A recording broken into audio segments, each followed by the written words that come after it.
Under a starry night at the Jung Manor, a mysterious elf-like physician sighs in relief after examining our tiny protagonist. But his words are a death sentence. Jung Yeon-Shin won't live past 20 years old, a grim diagnosis for our borrowed-time boy. Yeon-Shin's father, Jung Dimyoung, wrestles with guilt, wondering if his newborn son is somehow responsible for his wife's death during childbirth. But the elven doctor scoffs at his backward notions, brushing off the idea that the father is believing a low-level healer. The father cradles infant Yeon-Shin, still looking concerned, while the physician explains that Yeon-Shin was born with his Beihui acupoint open to an extreme degree, meaning that if it's fully opened, he'll die soon. Jung Dimyoung, ever the skeptic, asks if that's not what powerful Taoists do when they depart for the heavenly realm, but the elf dismisses his nonsense. The physician then gestures to his own forehead, illustrating the open acupoint, before clarifying that deity ascension is when someone gets too drunk on natural energy and dies. Our young master makes a tiny baby sound as his father stands stunned. Jung Dimyoung glares, unable to comprehend the dire diagnosis, leaving the elven doctor to simply shake his head. The physician walks away, reflecting that despite his unique constitution,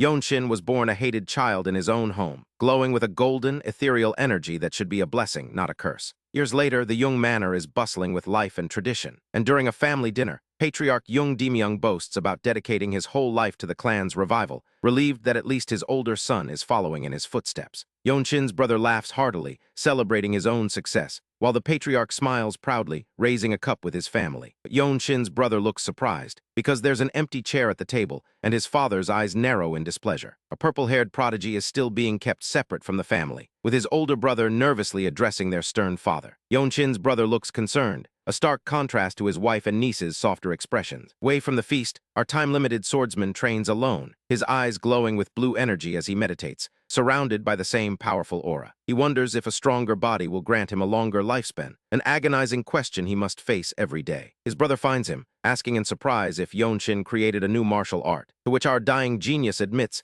he simply redeveloped the clan's exclusive style. His brother looks at him seriously, calling his name before speaking again. He then advises our young master not to tell anyone else about his unique self-taught martial art, even though he wants to learn it himself, much to Yeon-Shin's surprise. Suddenly, an angry older clan member rounds on Yeon-Shin, criticizing him harshly for daring to mess with their traditional martial art, asking if he thinks he's the clan founder or something. Yeon-Shin stands with his back to us, reflecting on the constant judgment, sitting calmly on a wooden bench, deep in thought, and seeing ethereal figures of his family smiling around him. His brother looks to the right with a questioning expression as people pass through a doorway behind him, heading to see the visiting martial masters of the Zhangnan sect. These sect masters are powerful, depicted in dynamic poses with their swords, but our purple-haired prodigy watches from afar, a pained expression on his face. He questions if his mother's death during his birth is the reason he can't even show his face to important guests. His brother confirms that it is their father's order. Yeon-Shin's brother apologizes, leaving our young master distraught. He turns and walks away from the building, resigned to his fate. Meanwhile, a crowd gathers outside a grand building, with Yeon-Shin wondering who's arrived, and 3 Jeong clan men look on, one clearly surprised. A prominent man in yellow robes and a beard stands among other traditionally dressed figures,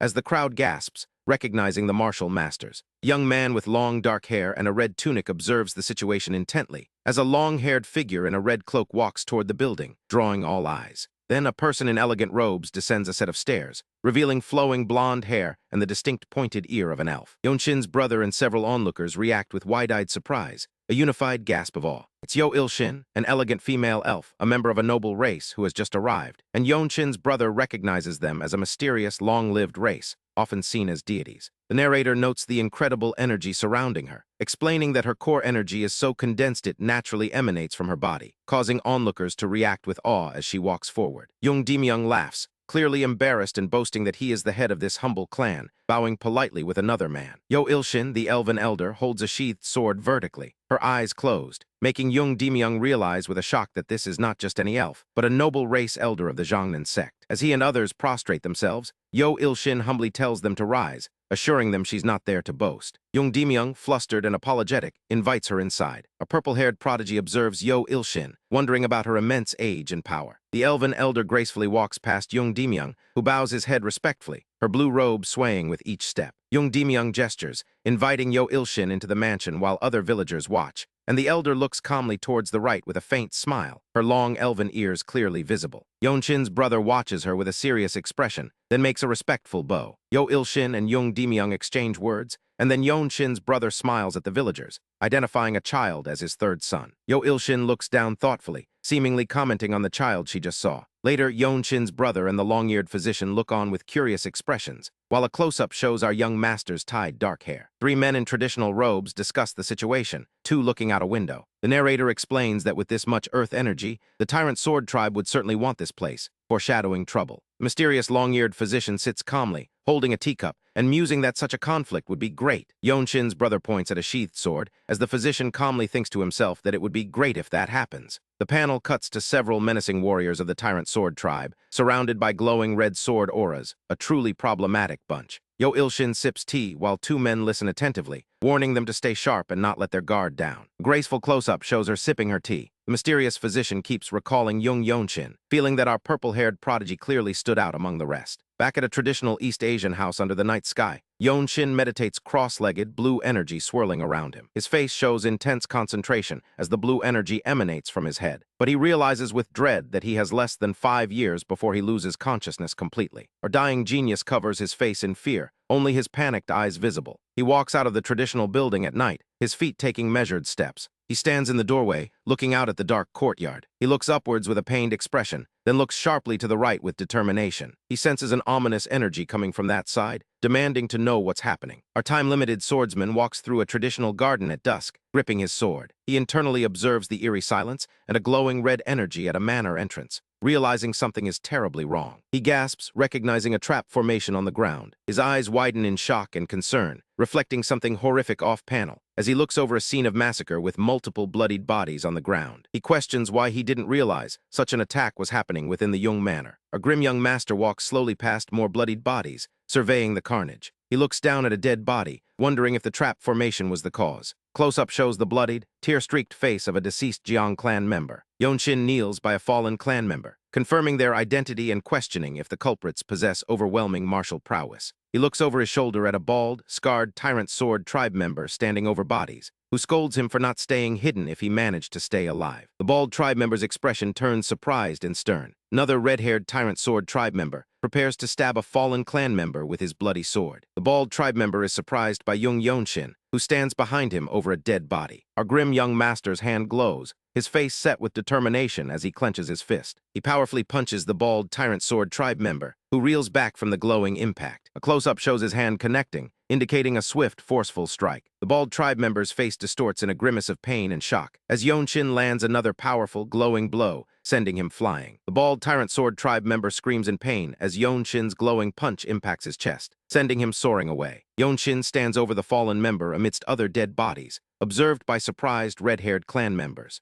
The Tyrant Sword Tribe members surround their groaning, bleeding companion, trembling from the shock. Our young master stands with a determined expression, surrounded by glowing energy, preparing for his next move. Two red-haired Tyrant Sword Tribe members look shocked and intimidated, one drawing his sword with a tense expression. Yeon-Shin looks intensely at the viewer, holding his sword with a determined and powerful gaze, surrounded by a swirling aura of blue energy. A purple-haired prodigy continues his desperate fight against the Tyrant Sword Tribe, his eyes glowing with determination as he grips his sword. The room around him is littered with bloodied bodies, as several armed tribe members stand guard. Blue lightning energy sparks around his feet, as a bald Tyrant Sword Tribe member grabs his shoulder in a rage, screaming with bloodshot eyes and an open mouth. Yeon-Shin's sword edge is drawn upwards, suggesting a swift movement as the bald man's hand reaches out, possibly to deflect an attack. Close-up of a man's face contorted in pain and fear shows blue energy reflected in his eyes, while our dying genius leaps through the air, his sword crackling with blue energy. He dodges an attack, surprising two enemy swordsmen with his newly unleashed Scripture of Origin ability. Yeon-Shin unleashes his ability, striking an opponent multiple times with blinding blue energy. He swiftly attacks two more swordsmen, eliciting surprised reactions, then focuses intently, moving past two enemies in a blur of blue energy. He descends with a powerful blue energy sword strike toward a screaming bald man, his face grim with determination as he grits his teeth. Our time-limited swordsman rapidly attacks multiple enemies of the Tyrant Sword Tribe simultaneously, creating a scene of massive bloodshed. He stands over a pile of dead tribe members, surveying the massacre he caused, then looks down with closed eyes, recovering after the intense combat. He looks intently to the right with a determined expression, then reacts in surprise as more enemies approach a building, despite the carnage. Two Tyrant Sword Tribe members look surprised and dismayed, commenting on how their idiots lost. Yeon-Shin stands with his sword, looking left with a questioning expression as blood stains the ground. He faces a new group of Tyrant Sword Tribe members, his black-purple hair framing his serious face as he considers the situation. He notes that more of their men are already on the ground, defeated. A group of 4 Tyrant Sword Tribe members stands, one speaking with a menacing smile, identifying themselves as the Tyrant Sword Tribe. Yeon-Shin looks up thoughtfully, internalizing the surprising revelation that both the Tyrant Sword Tribe and the Blood Flame cult are involved. He stands over two fallen enemies, looking toward other tribe members who warn him it's none of his business. A close-up shows his subtle reaction. Tribe member looks menacingly to the right, asking if Yeon-Shin knows about him, while our young master watches from a distance as three tribe members pause in their conversation. Tribe member with long dark hair boasts about the Desolate fortress, calling it the best branch sect in Murim. He draws his sword from its scabbard, challenging Yeon-Shin. Our grim young master, surrounded by blue energy, attacks multiple Tyrant Sword Tribe members, sending them flying. One falls backward onto the ground, dropping his sword. Yeon-Shin looks determined and intense in a close-up after his attack. Tribe member lies on the ground, spitting blood, recognizing a connection to the Zhongnan sect. Yeon-Shin charges forward, leaving a blonde-haired tribe member flying away in the background. He stands victorious amidst numerous defeated Tyrant Sword Tribe members sprawled across the ground. His eyes widen in shock as he recognizes the injured person. It's the elven elder Yeon-Shin. Yeon-Shin sweeps her sword in a powerful arc, creating a visible energy slash, with a defeated tribe member on the ground. Her pale hand rests on the ground next to her sword, emphasizing her vulnerable state. She kneels, struggling and clutching her sword embedded in the ground, grunting in pain. A group of onlookers questions how the deity of the sword could be in such disarray, wondering who the enemy could be. Close-up shows Yeon-Shin's grimacing mouth and nose, his intense expression. He stands with his dark hair and red tunic, looking intently at the scene, while Yeon-Shin looks up in shock, her eyes wide. Yeon-Shin, surrounded by a blue aura, strides forward into the devastated area amidst numerous defeated tribe members. His determined face fills the frame as he demands to know, who is it? The Tyrant Sword Tribe leader stands in dark robes, gripping his sword and emanating dark energy. Close-up of his side profile reveals an intense, ominous expression. Several tribe members look at their leader with awe and fear, noting his ominous energy. Yeon-Shin feels his head grow light just from making eye contact with the terrifying leader. A dazed tribe member kneels on the ground. Other tribe members look up at their leader, calling out to him. Close-up emphasizes the leader's dark hair and confident, ominous expression, as narration identifies him as the man who reigns over the Tyrant Sword Tribe, part of the unorthodox 13 Skies, and a harbinger of disasters in Jeong. Yeon-Shin sits injured with her sword, while Yeon-Shin observes the scene from the background. A tribe member coughs up blood from an injury. Yeon-Shin exhales, looking upwards towards the night sky as others kneel in the background, then grits his teeth, blue energy emanating as he stomps the ground, cracking it, deciding this is a good chance to test himself. Our grim young master lunges forward with incredible speed, surrounded by intense motion lines and blue energy. Tyrant Sword Tribe member reacts with wide-eyed surprise, while another looks on calmly. A hand grips a sword hilt, mid-swing with motion lines and light blue energy. A tribe member swings his sword with a shocked expression. Yeon-Shin's intense gray eye is visible just above a swiftly moving sword blade. A tribe member is pierced through the chest by a blood-stained sword, with Yeon-Shin behind him. The Tyrant Sword Tribe leader observes the scene with a calm, intense expression. Another tribe member is stabbed from behind by an ally, collapsing as others watch in surprise. Yeon-Shin looks intensely at the leader with blood splattered on his face, clenched fists glowing with blue energy, asking if he did this. Several tribe members draw their swords and glare in anger, calling Yeon-Shin a bastard. Yeon-Shin glares intently, while a surprised tribe member reacts. 3 tribe members react with surprise, one drawing his sword, as the leader declares that Yeon-Shin is better than all those present. 2 tribe members look intensely shocked with wide eyes and open mouths. Yeon-Shin looks up with a surprised expression, while 2 grimacing tribe members wonder who the leader was praising. Our young master, with his long dark hair, looks down with a calm, slightly amused expression, and challenges the leader to kill him. A hand grips the hilt of a bloodied sword, poised for combat. Yeon-Shin extends his bloodied sword, blocking the Tyrant Sword Tribe leader, and stares defiantly, revealing himself as the former Divine Sword Squad leader of the Desolate fortress. Yeon-Shin kneels injured in the background, looking utterly shocked, uttering in disbelief that this child is the grandson of the Divine Sword Squad leader, the best in the Desolate fortress. He stands amidst the destruction, observing the tribe members, warning that it's definitely not a good idea to get involved with them. The Tyrant Sword Tribe leader looks with a slight smirk watching Yeon-Shin, who stands defiantly amidst fallen foes, as another tribe member reacts with surprise.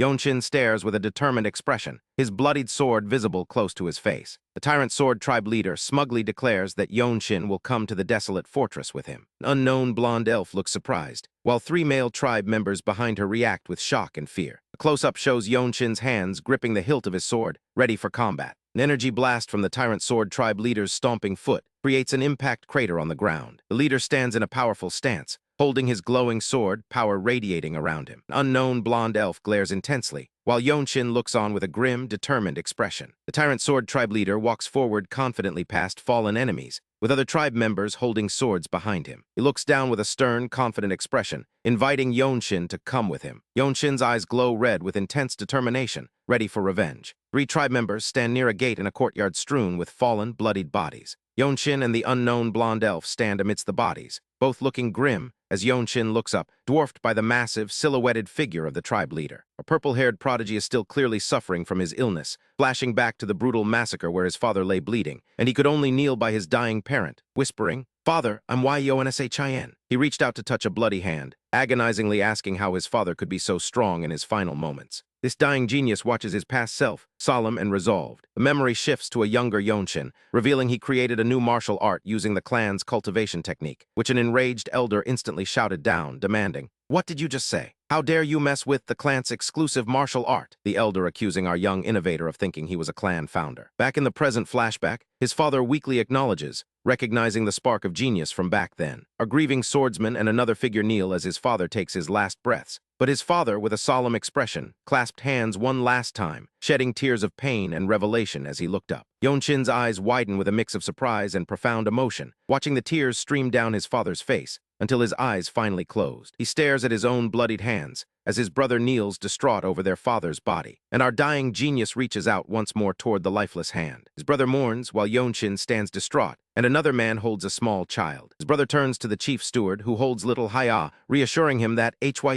she's safe. Our purple-haired prodigy watches with a grim expression, as the chief steward explains Hya will be taken in by other clans. Yeon-Shin stands resolved, ready to carry the weight of his clan's fate. Our borrowed-time boy, Jung Yeon-Shin, arrives at the Desolate fortress, holding his identification plaque with fellow examinees, ready for the trials. He takes in the scene, his gaze intense, as a scarred veteran warrior observes the hopeful candidates from the sidelines. An official then addresses the large crowd, laying out the rules for the exam, including a trick. Fail if you return your plaque to reception. Jung Yeon-Shin and his friend Won-chang stand among the recruits, taking it all in. A purple-haired prodigy looks seriously at Won-chang, who listens with a focused intensity of his own. Yeon-Shin then looks surprised and concerned at something his friend says, and Won-chang confirms it with a firm nod. It seems many martial artists come here just for a chance at profound understanding, hoping to gain wisdom from an absolute master like the stern warrior overseeing them. Jung Yeon-Shin's face settles into a calm, stoic expression, his thoughts unreadable. Meanwhile, an official holds up another identification tag, giving final instructions,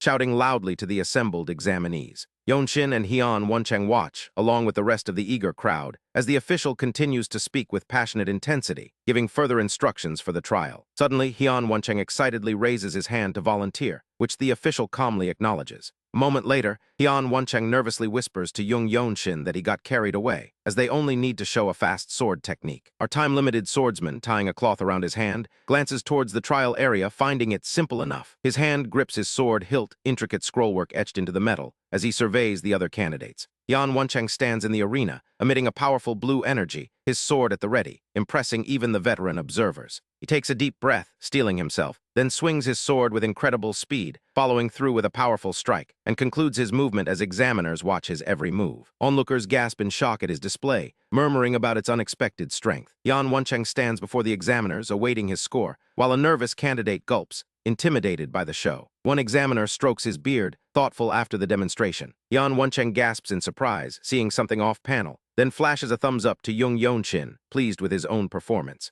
A purple-haired prodigy watches, his expression sharp and serious, then begins to walk away after his turn, passing other onlookers. 3 recruits watch in surprise and confusion, unsure what just happened. Onlookers comment that Yeon-Shin has guts, and they admire his boldness as he approaches the 2 examiners, realizing that even getting advice from a Desolate fortress master is a rare opportunity. He stops sharply, his feet perfectly placed, standing composed before the Desolate fortress examiner. He looks down, focused, as the examiner returns his serious gaze. Suddenly, Jung Yeon-Shin's eyes widen with intensity, preparing to strike. He moves with explosive speed towards the examiner, leaving a surge of energy in his wake. Our dying genius unleashes a massive burst of energy as he strikes, shocking the examiner. His eyes remain wide, focused, after the powerful strike, leaving both examiners and onlookers stunned by his display. Yeon-Shin calmly holds his sword, looking down, composed. A young recruit shouts in disbelief, wondering when the sword strike even happened. A borrowed-time boy sheathes his sword under the watchful eye of an examiner. He finishes putting away his blade, his eyes calm once more. The crowd of recruits stares in utter shock at the proceedings. The examiner speaks to Jung Yeon-Shin, confirming he'll take his plaque. He looks down at the plaque in his hands, a serious expression on his face. Yeon-Shin watches the scene calmly, his eye conveying a quiet understanding. He nods in acceptance, sheathing his sword completely. Wrapping his cloak around his shoulders, Jung Yeon-Shin walks away from the trial area, observed by a still-shocked recruit. He passes through the testing grounds, recruits and spectators watching him go. As he continues walking, he responds to another recruit's question, acknowledging that not just anything happens after entering the desolate fortress. Hyun Woncheng looks surprised by Yeon-Shin's statement. Yeon-Shin glances back, his expression calm and analytical. Hyun Woncheng stops, looking pensive as he processes the implications. Standing amidst the crowd, Hyun Woncheng then bows deeply to Jung Yeon-Shin as a gesture of respect, declaring that he'll be on his way. Yeon-Shin watches him go, then continues through the training grounds. Later, our dying genius meditates in his room, surrounded by a faint blue aura, preparing for the second exam. He focuses intensely, knowing the next challenge is a tournament using martial arts, so he must train his Jiang clan movement art, rapid sword arts, and his scripture of origin to amplify his chi movement. His eye is a close-up of pure, intense focus. His hands grip the hilt and scabbard of his sword, ready for rigorous practice. Yeon-Shin executes a rapid sword technique, leaving multiple afterimages with a blue chi aura. He walks through a crowded area, followed by other recruits, now deeply entrenched in the fortress. An unknown voice directs them to their destination, pointing out here. The desolate fortress courtyard sprawls beneath a high-angle view, filled with recruits. An examiner with a goatee watches the recruits with arms crossed. The insignia on a desolate fortress robe signifies their new status. Hyun Woncheng stares intently at a passing man, as Jung Yeon-Shin walks through the hallway, looking cool and focused, confident in his future now that he's wearing white. His profile is sharp and determined as he moves. Hyun Woncheng talks to Jung Yeon-Shin while they walk, playfully patting our purple-haired prodigy on the head. Hyun Woncheng smiles, tapping his chest, proud that he did accomplish something. He looks down, his expression hinting at his thoughts. Several warriors stand in a hall, including a bald man and one in blue robes. Two warriors spar vigorously, watched by a bearded figure, hoping to catch the eye of a desolate fortress master. Hyun Woncheng wails dramatically, tears in his eyes next to a stoic Jung Yeon-Shin. He bites his thumb in contemplation, wondering why things are the way they are. Jung Yeon-Shin stares intently, biting his own thumb in thought. His face, in close-up, holds a skeptical expression. A handsome warrior stands alert, his sword drawn. The narrator mentions a lone warrior who wiped out a notorious bandit group before 15 and beheaded the shrouded assassin. Yeon-Shin and Hyun Woncheng sit together, looking contemplative and a little worn, reflecting on what a warrior achieved by 18. Our time-limited swordsman looks forward with a serious, slightly exhausted expression. Hyun Woncheng leans in to whisper a bold suggestion that Yeon-Shin should become the patriarch. Yeon-Shin and Hyun Woncheng stand in the center of the courtyard, surrounded by other recruits, as an examiner calls out, "Xinye counties JUNGYONSHIN, please come out." An aerial view shows the sprawling complex of the desolate fortress. Yeon-Shin's eyes are intense, focused on what's to come. He walks forward with a serious expression across the courtyard. Hyun Woncheng glances sideways at Yeon-Shin, an anxious expression on his face. Close-up of Yeon-Shin's profile reveals his calm resolve as he prepares. He acknowledges the call, confirming his presence here in Desolate Fortress. Hyun Woncheng stares with wide, surprised eyes, witnessing his friend's entrance. Yeon-Shin walks towards his opponent on the training floor, declaring, "Yes." A spectator watches the scene intensely, leaning forward. Various recruits watch the sparring session with curious expressions. His opponent, an elderly warrior, unsheathes his sword with a thoughtful HM. Jung Yeon-Shin stands ready, his profile still. The examiner signals the start of the match with a sharp begin. The elderly opponent grimaces, already in the heat of the duel, his white hair flying. A purple-haired prodigy coolly stares at his opponent, a subtle question in his gray eyes as the elderly warrior taunts, sticking out his tongue and shouting, "Struggling around." Then, in a swift downward motion, Jung Yeon-Shin strikes, catching his opponent midair. The ceiling of the training hall shows the impact force from the powerful blow. Our borrowed time boy watches as the elderly opponent collapses to the ground. He grips his sword hilt, poised and ready, confirming his swift victory. After his decisive victory, Jung Yeon-Shin looks intensely to the side, standing over his defeated, bleeding opponent in the arena. Onlookers murmur, amazed by his skill, and one watches with a calm, faint smile. Feet shuffle on the floor, the tension in the air palpable. Suddenly, our purple-haired prodigy glances back over his shoulder, a hint of surprise in his eyes. A serious expression settles on his face as he looks ahead, then sharply at something off-screen. New noble swordsman approaches Jung Yeon-Shin in the center of the training courtyard, and desolate fortress warriors whisper that he is a highly anticipated fighter. Two warriors discuss how squad leaders will be fighting over him, impressed by his prowess. The noble swordsman draws closer, and our dying genius stares in surprise, his eyes wide as he realizes NAMGONG. He quickly deduces that this must be the famous white QILIN, NAMGONG HWSHAN. Observers watch, wondering if they will witness the legendary boundless heaven technique today. Jung Yeon-Shin, thoughtful, internally assesses Namgung Hwashin, noting he's only about 5 years older and not at an unreachable level. He recognizes that while his own martial techniques give him superior fitness, he's still lacking in other aspects compared to his opponent. Namgung Hwashin formally unsheathes his blade, a graceful, practiced movement, and holds it up, his focused eyes staring ahead. He then assumes a ready stance, his blade held vertically, radiating power. Jung Yeon-Shin bows to Namgung Hwashin before their match officially begins. Our time-limited swordsman gazes ahead with a calm, focused expression, holding his blade. He holds his sheathed sword, preparing for the upcoming spar, his hands gripping the hilt firmly. Then in a fluid motion, Jung Yeon-Shin draws his sword, ready to engage. An extreme close-up shows his intense gray eyes, reflecting his focus. Namgung Hwashin smiles with closed eyes before the spar, a hint of confidence. He adopts a powerful combat stance, his blade glowing with blue energy, his determined profile set against the background. Jung Yeon-Shin holds his glowing blade, contemplating his next move, knowing the main essence of his technique is unpredictability. He thinks that if it works, he should be able to get Namgung to let his guard down. He locks his gaze onto his opponent, focusing intensely. Onlookers at the Desolate Fortress observe the match, their expressions a mix of focus and anticipation. Jung Yeon-Shin engages in a fierce sword clash against his opponent, aggressively continuing their exchange, parrying with intense concentration. Piece of a broken sword lies on the floor after the clash, a surprising outcome. Namgung stands stunned, while Jung Yeon-Shin maintains his combat stance. Onlookers are in disbelief, asking what? And what was that? Confused, they discuss the match, incorrectly stating HWASHIN won. Namgung stares at Jung Yeon-Shin with a shocked, sweaty expression, reflecting on the unexpected turn. A purple-haired prodigy holds his sword, looking calm yet focused after the fight. He sheathes his sword as his opponent watches him in the background. Namgung stares blankly, eyes closed, reflecting on his defeat. Jung Yeon-Shin looks intensely at the person he just defeated. 4 onlookers with shocked expressions question,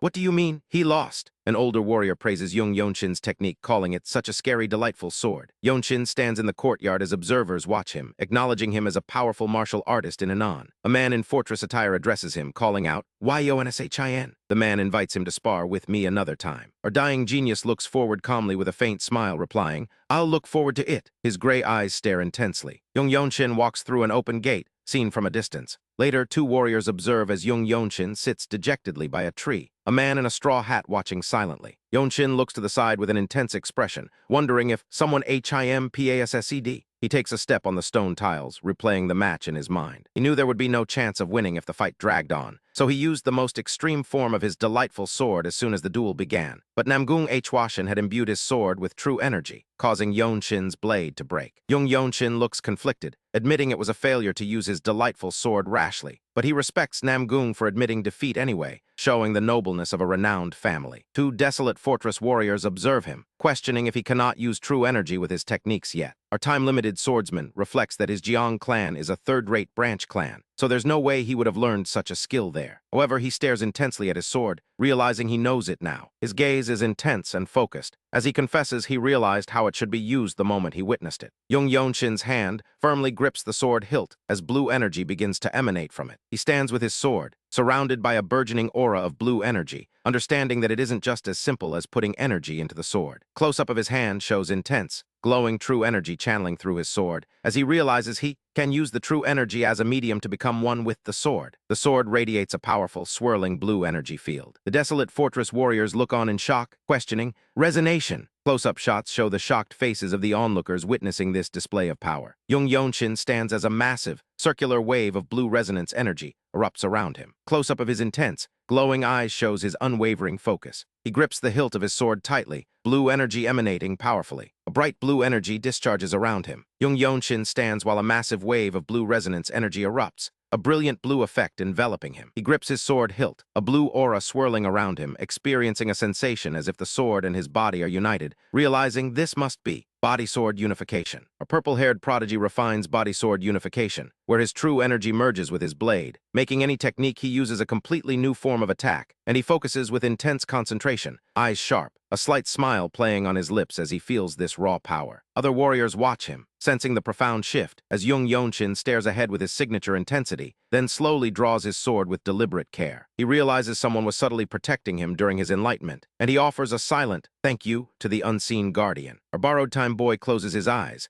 pondering the implications of this new state, the metal ringing softly as he draws his blade and looks toward the sky, lost in thought. As he stands among the other warriors, Woncheng clears his throat, interrupting Yeon-Shin's reflection, and our determined swordsman responds with a subtle smirk. Woncheng points at him, asking if he has heard his new nickname, to which Jung Yeon-Shin replies, "Pardon?" Woncheng explains that nicknames are a huge honor for martial artists who show exceptional prowess, like the famous Cliff Swordsman or White Killen, and the senior warrior standing nearby seems to agree. Yeon-Shin reacts with surprise, as a warrior nearby demonstrates a burst of blue energy, and Woncheng finally reveals the name, Lightning Sword. Our dying genius looks thoughtful while Woncheng asks him flat out, "Are you really that fast?" Jung Yeon-Shin deflects the question, gazing upward and remarking that such a name was unimaginable when he was just doing horse stance back in the Jiang Manor. Soon after, the majestic Desolate fortress looms against the mountain backdrop, and an instructor announces that passing this trial means joining the fortress, making Jung Yeon-Shin look up with a sharp, determined expression. He considers the fortress a living piece of history, home to one of the strongest martial masters, and soon,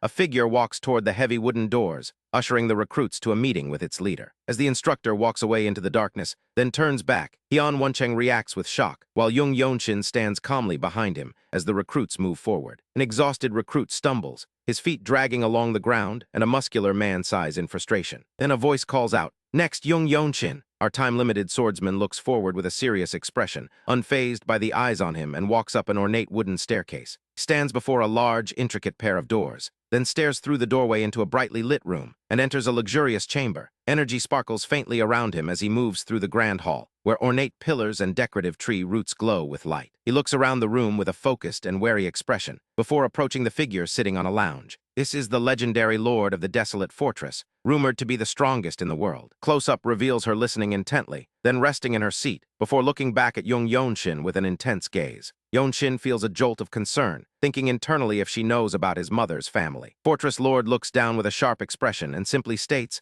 "Are pretty bold." Our blade-wielding brainiac maintains a stoic face, even as the Fortress Lord's green eye pierces him. Jung Yeon-Shin identifies himself, saying, "The grandson of the former Divine Sword Squad leader." The Fortress Lord looks down thoughtfully, then observes a hidden wound on him. Yeon-Shin attempts to dismiss it as nothing but trivial family matters, but she refutes him, saying the wounds are just covered by his trained body. She listens with closed eyes, then sits in a relaxed pose on her throne. Jung Yeon-Shin bows his head formally, while the Fortress Lord looks intently, and subtly shifts her foot, changing her position. Jung Yeon-Shin kneels before her in surprise, wondering internally if she knows his true intentions for coming here, or even about his abnormally wide-open Beihui acupoint. He speaks with a serious and focused expression, and the Fortress Lord listens intently with a slight smile. A purple-haired prodigy gulps nervously. Standing before the Fortress Lord in the Grand Hall, she looks forward with a calm, stoic expression, her green eyes still fixed on him. Jung Yeon-Shin lets out a quiet sigh of relief after the audience, then finds his sword, looking down at it with focused stoicism, murmuring, "Oh." Later, walking through a corridor, he talks to a long-haired, elf-like character who responds with an enigmatic smile. As Jung Yeon-Shin walks away in the grand, vine-adorned hallway, his face is serious and pensive, while the elf-like character watches him with a gentle smile. He reflects on the title he just heard, the next Divine Sword Squad leader. Our dying genius wonders if the Fortress Lord was merely teasing him, or if she truly sees potential in him, and he stops walking, lost in thought. He ponders if she's hinting that he could obtain the fruit of the world tree if he were to become the Divine Sword Squad leader. His gaze intense and pensive. High above the Desolate fortress, members casually watch our purple-haired prodigy as they laugh about something nearby, but he struggles with a painful discharge of glowing blue energy, coughing violently as a senior officer observes. The scarred senior officer Ma Yeonjiak watches him with a calculating expression as our borrowed-time boy gasps, sweating and in pain, but still manages to respond, "Yes, SIR," even as the veteran stands over his distressed figure. Later, with his hands still glowing blue, our time-limited swordsman calmly faces Ma Yeonjiak, who asks if he understands the crux of the steps, with an intense look in his eyes, then explains that the true crux of the Radiant Demon ARTS is to move seamlessly without disrupting the path of your attacks. Yeonjiak questions Yeon-Shin again as other recruits watch, then confidently smiles, before turning to demonstrate the technique to the assembled recruits, telling them to look carefully as Yeon-Shin and another recruit watch intently. as the senior channels his bright, glowing energy into a stone lantern, impacting the stone as the recruits observe with a focused expression before exhaling deeply. After maintaining his hand on the glowing lantern, and Yeon-Shin observes with intense concentration. Ma Yeonjiak relaxes completely, then clenches his fist before delivering a powerful punch that shatters the stone lantern into pieces. Then kneels beside the shattered remains, as awestruck recruits watch, explaining, "That's what the path of attack is. If you follow a perfect path of attack, then the most powerful attack will be unleashed." Our dying genius listens intently, deducing that this means they need to grasp the timing of unleashing their strength. Young master ponders, "This is something," and wonders, "It is something I have to learn throughout my entire life. I feel like I can do it right now, THOUGH." As he adjusts his stance, much to Ma Yeonjiak's skeptical surprise, as he internally connects the essence of core energy to the great nature. He catches his breath with a heavy sigh, concluding that just following its lead would be sufficient, wouldn't it? Preparing for body-sword unification, our purple-haired prodigy focuses internally to slowly relax, closing his eyes in deep concentration with intense determination as he draws his sword before a stone lantern. The stone lantern glows with energy, then cracks under concentrated energy, as Yeon-Shin performs a sharp, energized sword strike, exhaling sharply during his focused maneuver, driving his sword into the stone lantern's structure, where the blade makes contact, creating stress fractures, causing the structure to crumble. Amidst the flying debris, our time-limited swordsman stands victorious. Smiling, our borrowed time boy feels the progress of his training, declaring he has understood the deeper meaning of the path of attacks. He confidently announces, "I've learned all of the Radiant Demon ARTS. I just need to continue training to be able to use it in a real fight from now on." He sits on the ground, as Ma Yeonjiak looks on with a stern expression, while our time-limited swordsman casually checks his sword, saying, "First time trying this." This leaves a group of recruits looking at him in utter shock, as he performs a formal martial arts salute, and Ma Yeonjiak watches, stating,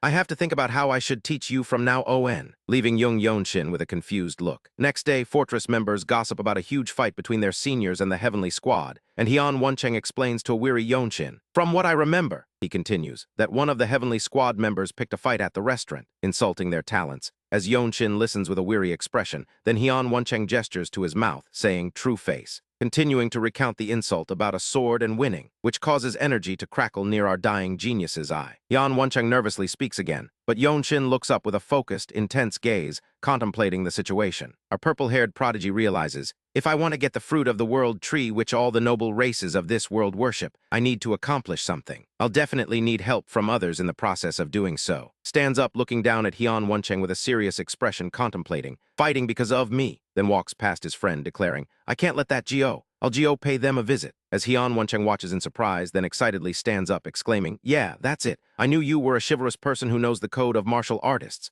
Other Fortress members look on in confusion, discussing the newbies. There are no lessons, and yet they came all the way here to train. As Yeon-Shin listens with a stoic expression, then approaches while other warriors converse with a senior official, bowing respectfully to Ma Yeonjiak in the courtyard. Ma Yeonjiak asks if, "Is that so?" And our dying genius speaks with a determined expression, making a bold request that leaves several Fortress warriors looking on in shock and confusion. Ma Jin speaks, dismissing any notion of being worked up, but our purple-haired prodigy insists, saying, "Please allow me to do that," with determination in his eyes. Ajin looks to the side, as Yeon-Shin performs a formal martial arts greeting, internally thinking, "I would be killing 3 birds with 1 stone." Majin looks directly ahead with a stern expression, as Yeon-Shin stares intensely, gathering energy in his hand, shocking other Fortress members who look on, and Majin declares, "That spirit is befitting of a martial artist of the Desolate Fortress. I would love to see what you're like after you grow up. If you're able to survive the fight somehow, you could become the next captain of the Radiant Demon Squad." Ma Yeonjiak looks down with a stern, focused expression, as our borrowed time boy clenches his fist in determination. Our borrowed time boy steps into the Heavenly Squad arena, where martial artists gather and whisper, creating a buzz that's all about him, as onlookers openly wonder if he has what it takes to last in this place.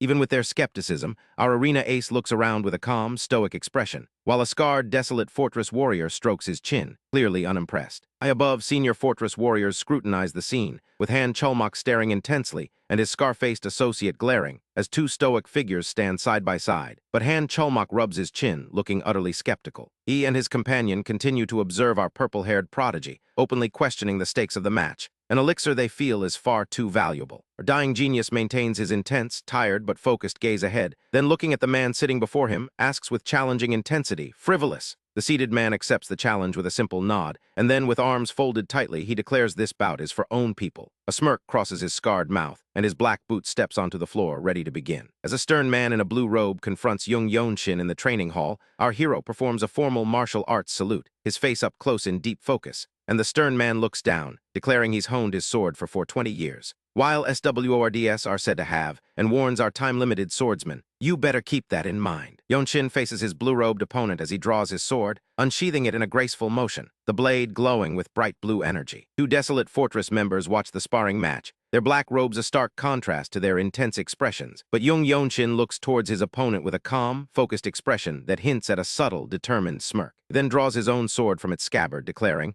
"No matter what kind of style he uses, I will simply use my own style of martial arts." His opponent channels blue energy, ready to strike, but our arena ace gazes forward, focusing on his own unique technique. The two warriors clash in the arena, their blades meeting, and Jung Yeon-Shin parries his opponent's strike with a swift movement that barely registers. His opponent grimaces in pain as his sword is struck, yelling in surprise. Prodigy attacks with blinding speed, leaving his opponent utterly shocked, delivering a swift, focused strike that sounds like AK, which his opponent blocks with a powerful KANG. The two engage in a fast-paced sword fight in the arena, a flurry of KANG/KANG/KANG, and the observers watch, intensely concerned and shocked by the display, with a scarred observer grimacing as he hears another KANG from the clash. Yeon-Shin charges forward, sword raised for a decisive strike, focused intently on seizing a critical opening, knowing he won't be able to win otherwise. The two fighters engage in high-speed combat, their boots kicking up dust and debris as their blades clash, sending sparks flying. Yeon-Shin's opponent grimaces with intense effort, locking blades, but our purple-haired prodigy lands a powerful strike that leaves his struggling opponent looking on in shock, crying, "ARGH." Our genius on the clock moves with such intensity that his hair flows, and he reflects, "I have gotten stronger than before I entered this place." He grips his sword, preparing to execute a new martial technique, thinking, "I now have my physical body trained with the JUNG Clan S movement art and the principles of martial arts." His hand grips the sword hilt tightly, emphasizing the power of the upcoming move, as he executes a swift rotational strike against his opponent, planting his foot to initiate the powerful movement, realizing, when taking a step forward and turning with core energy, it'll create rotational force. He clashes with his opponent, their swords creating arcs of blue energy in the air, while the spectators at the Desolate Fortress arena watch, completely captivated. Jung Yeon-Shin maneuvers rapidly around his opponent, swirling energy surrounding his movements, and as they lock their blades in a high-intensity engagement, our self-taught sensation focuses intently, executing another move. He smiles confidently while closing the distance on his opponent, a sword striking or deflecting with a loud impact as the fight continues, until Yeon-Shin lands a strike that forces his opponent to react with a shocked KUGH. Then our borrowed-time boy points his sword precisely at his opponent's throat to end the bout, holding his blade there, maintaining a cold gaze as his opponent freezes. Yeon-Shin exhales calmly, "Hugh," appearing collected after the intense match. Spectators in the arena react in utter amazement to his victory. Even two high-ranking individuals at the Desolate Fortress watch with wide eyes, and observers in the crowd whisper among themselves, clearly impressed by what they just witnessed. Fellow warriors react in shock, shouting that the white robe won. Jung Yeon-Shin stands in the arena, sheathing his sword after the match, surrounded by surprised spectators who roar their amazement. A close-up of his calm, focused face shows him carefully sheathing his sword, and then he turns to face his opponent, looks down at his hands, thinking about the nature of his recent victory, believing, "I got lucky. I only won because I had overwhelming momentum as he was taken by surprise. If we fight again, the results would definitely be different." Yeon-Shin performs a formal martial arts salute to his opponent, whose face is shown in a close-up, a slight smile crossing his lips. As Jung Yeon-Shin and his opponent stand in the arena after the match, with a sword discarded on the floor, a hand reaches down to pick up the blade. The opponent looks down at Jung Yeon-Shin with a measured, observant expression. As our borrowed-time boy walks through the assembly of onlookers in the Desolate Fortress arena, they hail him as the lightning genius, JUNGYEONSHIN, praising his unfathomable martial prowess despite his youth. The crowd admits, "I'm truly so envious of that," while two senior Fortress figures watch the proceedings silently. Yeon-Shin, however, simply breathes heavily, exhausted from the fight. While our borrowed-time boy honed his skills, the Desolate Fortress members couldn't help but observe him from every angle, with one observer exclaiming, "Damn, he's such a monster." Even the formidable Beak Murieo, sitting calmly in a pavilion, noted his unseen talent, finding him incredibly polite and perceptive. Another squad member agreed, confirming they'd never seen such talent before. Our calm swordswoman listened intently, as our purple-haired prodigy continued his intense sparring, delivering blows with pulsing blue energy, and the seasoned observers were taken aback by how he could apply principles across different postures with such precision. Then elf-like warrior among the onlookers, a senior Fortress official, confirmed what they were all thinking, stating bluntly, "He's a real monster." Soon, our time-limited swordsman knelt to prepare for a crucial procedure, ready to consume a golden pill from an ornate wooden box that could change everything. The senior official sternly warned him that he would step in and help, if your energy circulation becomes unstable. So don't get surprised by that and adapt accordingly. With a quiet slurp, Jung Yeon-Shin placed the golden elixir into his mouth, immediately feeling his energy increasing as it entered his body. A glowing ball of intense energy manifested inside his body, radiating golden light from his chest and crackling violently around him as he absorbed the elixir. As the empty box lay on the floor, the senior official, along with Hyun Won-cheng and another female squad member, observed the intense aura surrounding our borrowed-time boy. The sun began to set as Hyun Won-cheng noted that the process had begun, while a burst of golden energy flared intensely around Jung Yeon-Shin as he meditated, his internal power swirling visibly. The official observing him was astonished, remarking that Yeon-Shin's energy circulation was extremely natural even for a first-timer, rendering any need for help completely unnecessary. Finally, our purple-haired prodigy completed his cultivation, gesturing with his hand as the glowing energy around him began to fade, leaving even Ma Jin utterly impressed that he'd absorbed the entire elixir without any assistance. Observing a lone silhouette guarding outside the room, the dying genius suddenly realized his squad mates had been protecting him, wondering, were they protecting me because I would become completely vulnerable while absorbing the elixir? Ma Jin simply looked at him with a subtle, knowing smirk, understanding our protagonist's internal processing. He let the moment hang in the air. Later, the Radiant Demon Squad gathered, reminiscing about how risking one's life in the Jianghu was just a natural part of their world. Under the dark night sky,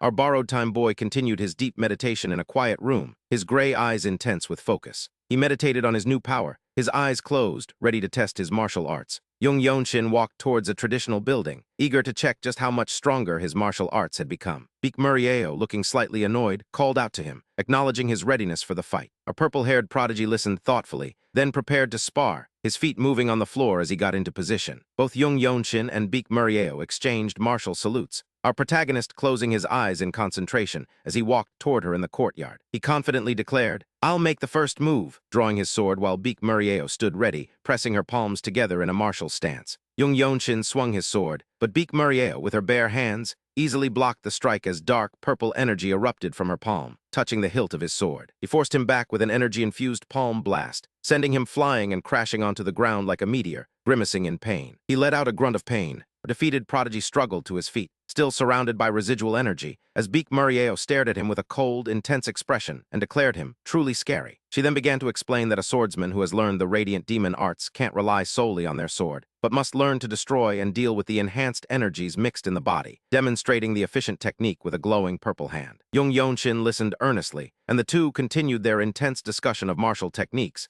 ending their spar with a quiet understanding. They stood facing each other in the dimly lit courtyard. Borrowed-time boy denies seeing her core energy flow, but admits he could only see the burst discharge, which still leaves Wal-hyang in disbelief as he stares intensely. Meanwhile, a quick primer on the Desolate Fortress ranks shows us the crimson garments of the purple-robed martial masters, who stand at the very top of the hierarchy, above the white, blue, and black ranks. Calm swordswoman Beak Murieo turns to our dying genius, agreeing to listen to his advice and inquiring further as he observes his own radiating palm, then demonstrates a technique by striking her guard with a powerful, glowing palm which he blocks with her sword. Beak Murieo stands before him as his hand glows, and her eyes widen in realization, watching the result of the strike. After their spar, the silent blade and our focused fighters stand facing each other. Then she bows respectfully, offering both an apology and her thanks, leaving our prodigy to watch her depart. A gruff captain, Ma Jin, presses Wal-hyang on just how important our time-limited swordsman truly is, questioning his sacred art's potential, and smirking as he wonders if there's anyone else like him in the Jianghu before he leans over his desk, then walks across his office, his back turned as he enters the room, while Wal-hyang watches seriously. Ma Jin speaks to her, his hand resting near a scroll and his gaze intense. After consulting with Beak Murieo, Captain Ma Jin reveals a small, special mission, clearly meant to test someone who overcomes life and death situations, as our time-limited swordsman stands in a combat stance,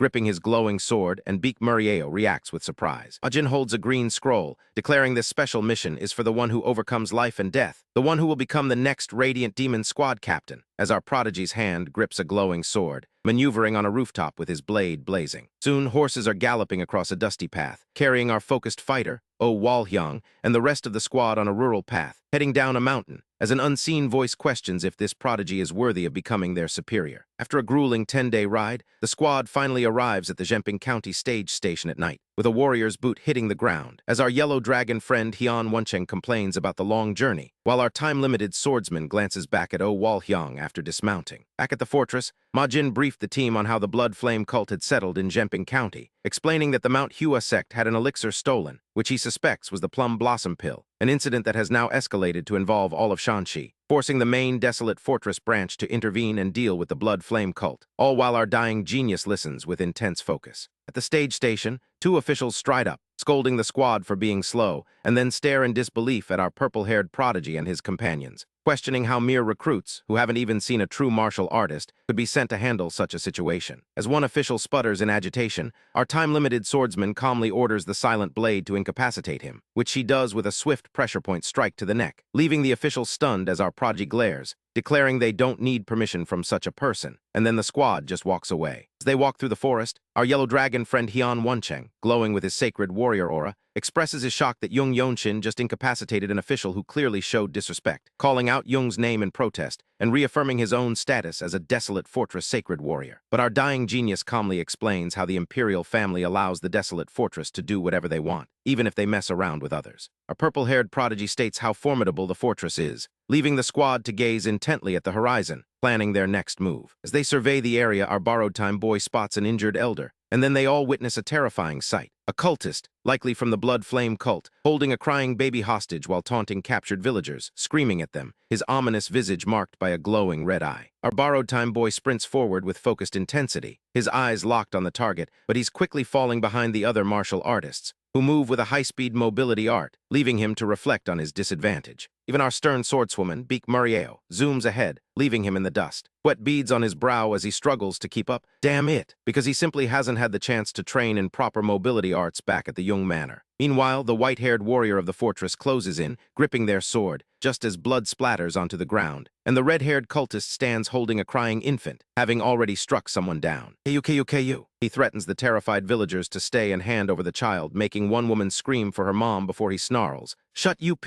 grinning menacingly, but then our white-haired ally descends from above to strike. The cultist swings his sword defensively towards our dying genius, grimacing in frustration, while our purple-haired prodigy deftly snatches the crying infant, dodging the attack. Furious, the cultist lunges again with his sword, only to stare at his own hand in shock, as Jung Yeon-Shin stands calmly, holding the baby and exhales, "Hugh," having disarmed him. The emblem on his clothing clearly marks him as a fortress member, leaving the cultist staring in disbelief and sweating. But as our time-limited swordsman retreats, the cultist prepares to renew his attack, gritting his teeth in frustration. He unleashes a powerful red aura and charges, attacking our determined genius as he guards the infant, who then executes a swift strike, leaving a trail of energy. However, the scarlet-haired warrior suddenly leaps away, escaping through the air, leaving our purple-haired prodigy surprised, and Murieo watching with a focused, serious expression. She analyzes his speed, concluding that his mobility art likely sacrifices his own life for such explosive speed, making it the worst. Soon, other fortress members arrive, breathless from the chase, and the squad regroups as night falls. Under a starry sky, Murieo speaks to Yeon-Shin, who is sitting, while our dying genius stands nearby, giving her squad members a stern look, which makes Yeon-Shin clasp his hands nervously, agreeing to her unspoken question. Our protagonist listens intently with sharp eyes as Murieo then praises his martial skills, calling his training so good it's rare to find someone like him even amongst the 9 great sects. He stares in surprise, before she tells him not to be disappointed about not knowing any mobility arts, and he calmly accepts the truth. Jung Yeon-Shin stands holding his sword, looking down, as our cheerful warrior, Yeon-Shin,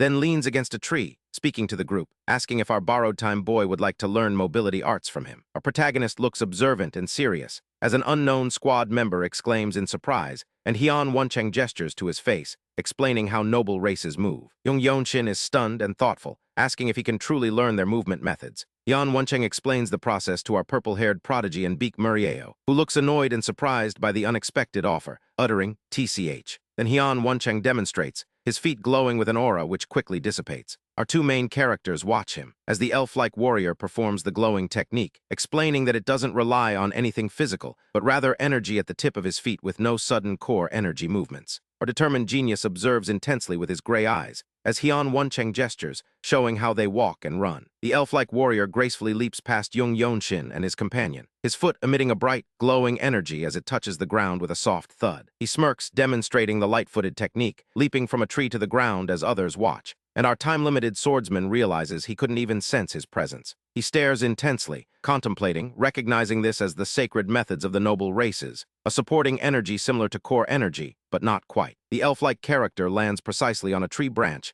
then lands near Yeon-Shin, turning to face them. He lands smoothly on the ground, almost like a falling leaf, as Jung Yeon-Shin observes, then smiles confidently, asking if they understand his explanation. A purple-haired prodigy contemplates, realizing he doesn't have noble race energy, which makes Hyun Woncheng surprised, as another squad member asks if Hyun Woncheng will still teach it to him. Everyone considers the situation, and our dying genius leans on his hand, thinking that if he stops his core energy flow, he might be able to divide and use it for a similar effect, as Baek Murieo and Hyun Woncheng watch with intense interest. Realizing this will take a while, Hyun Woncheng decides to go find lodging for them. Later, a traditional building stands under the night sky, and our determined genius meditates, his eyes closed in focus, while Hyun Woncheng practices the technique, swirling with the energy of nature. Close-up shows glowing blue energy around Jung Yeon-Shin's fingers. Then his eyes flash with blue energy as he finally understands the technique. Jung Yeon-Shin relaxes in a hammock between tree branches, but then he looks up, confused by something, as Baek Murieo stands in a doorway, looking out into the night. She walks past the tree where he's resting, standing alone in the dark courtyard. A purple-haired prodigy looks down, his face glowing with blue energy, and then his foot glows with bright blue energy as he stands, his eyes widening in sudden realization. Jung Yeon-Shin is now surrounded by swirling blue energy, cursing in exhilaration. Shit.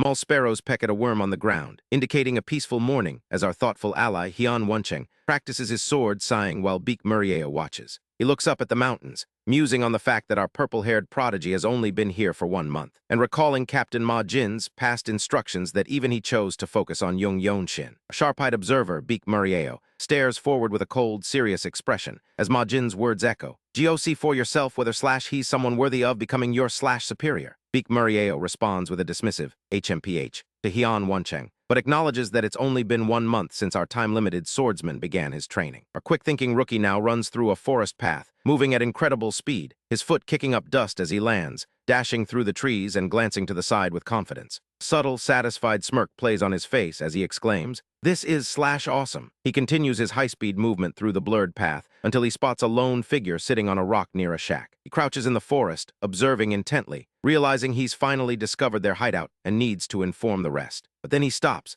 looking back with a tense expression, seeing a man with scarlet hair and a muscular build holding a small child in his arms. His eyes widen in a surprised question, as the scarlet-haired man leans in close to the child, looking aggressive. A purple-haired prodigy's lower face shows a serious determination, as the scarlet-haired man continues to hold the child on the rock. Suddenly, the cultist's intense, glowing eyes narrow, sensing a presence, as Jung Yeon-Shin stands in the forest path ready to confront him. The cultist questions his identity, recognizing him by his fortress attire. Our dying genius stares intensely, as the scarlet-haired enemy smirks, gripping his blade, then walks toward Jung Yeon-Shin, asking if he's alone. The cultist laughs maliciously, mocking him for wearing only a white robe, but Jung Yeon-Shin decapitates the scarlet-haired enemy in a swift, vertical sword strike. The decapitated head flies through the air, while our time-limited swordsman stands victorious as the body collapses. He stands over the body, surveying the scene, then looks at the child lying on the ground, bloodied. Our determined genius looks down with a somber, focused expression, seeing multiple figures lying dead on the ground after the battle. He firmly grips his glowing sword with both hands, preparing to strike again, declaring, "None of these guys can be ALLOWED to continue living." His face is illuminated by a blue glow, crackling energy surrounding him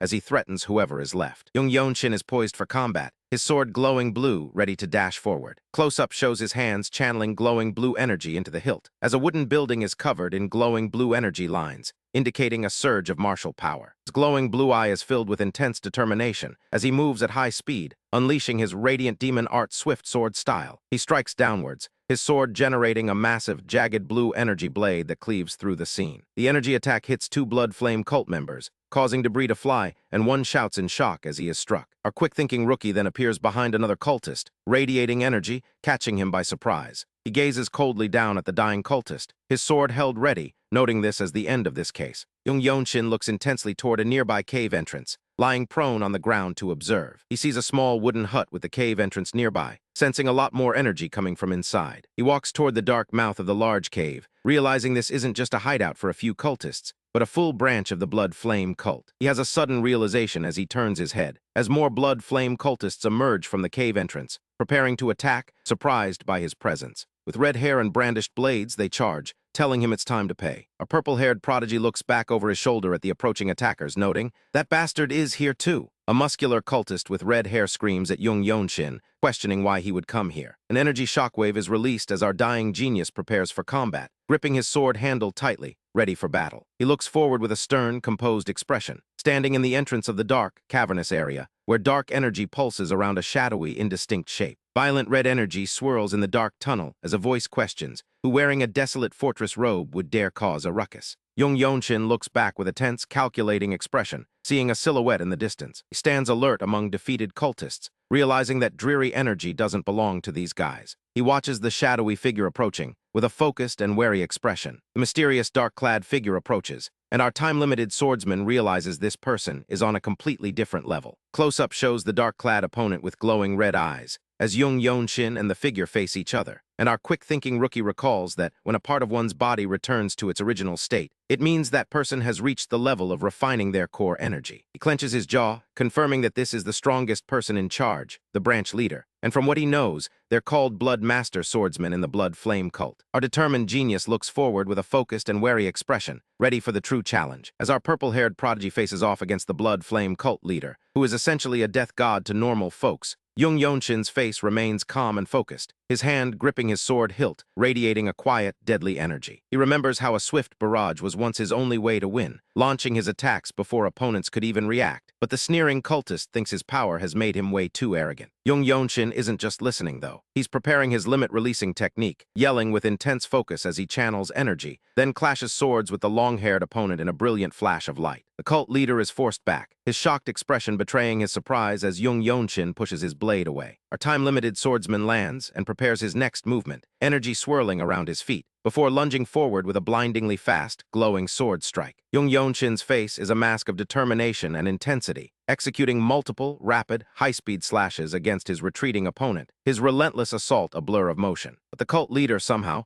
manages to clash blades against Jung Yeon-Shin's sword with renewed intensity, making Jung Yeon-Shin react with shock and exclaim, "Not bad." He then sees a surreal, shadowy vision of his past traumas and deceased family members, grinding his teeth while straining to block the pressure from his opponent. Jung Yeon-Shin finds his resolve, declaring, "I'm no longer the old me." His hand reaches out, crackling with intense internal energy, and he forcefully grabs the cult leader's wrist to intercept his strike. Then our borrowed-time boy strikes the cult leader with a radiant palm attack, making the man cry out. The long-haired opponent, now enraged, stares with an intensely malevolent focus, preparing to launch a fiery technique while shouting, "Little bastard!" Jung Yeon-Shin looks upward, narrowly dodging a heavy blow, and lands another decisive, energy-infused palm strike that brutally severs the cult leader's arm. The cult leader screams in agony as his limb is lost, and his blade falls to the ground. But Jung Yeon-Shin just aggressively drives his sword forward into the opponent's chest. His foot lunges forward with intense speed, kicking up dirt, violently forcing his blade deep into the opponent's body, pinning him down, and leaving the wounded cult leader helpless on the ground. Close-up shows the sword hilt embedded in the opponent's chest, held by Jung Yeon-Shin's hand, whose face is cold and focused as he delivers the final blow. The cult leader looks up in shock, eyes wide with realization, uttering his last words,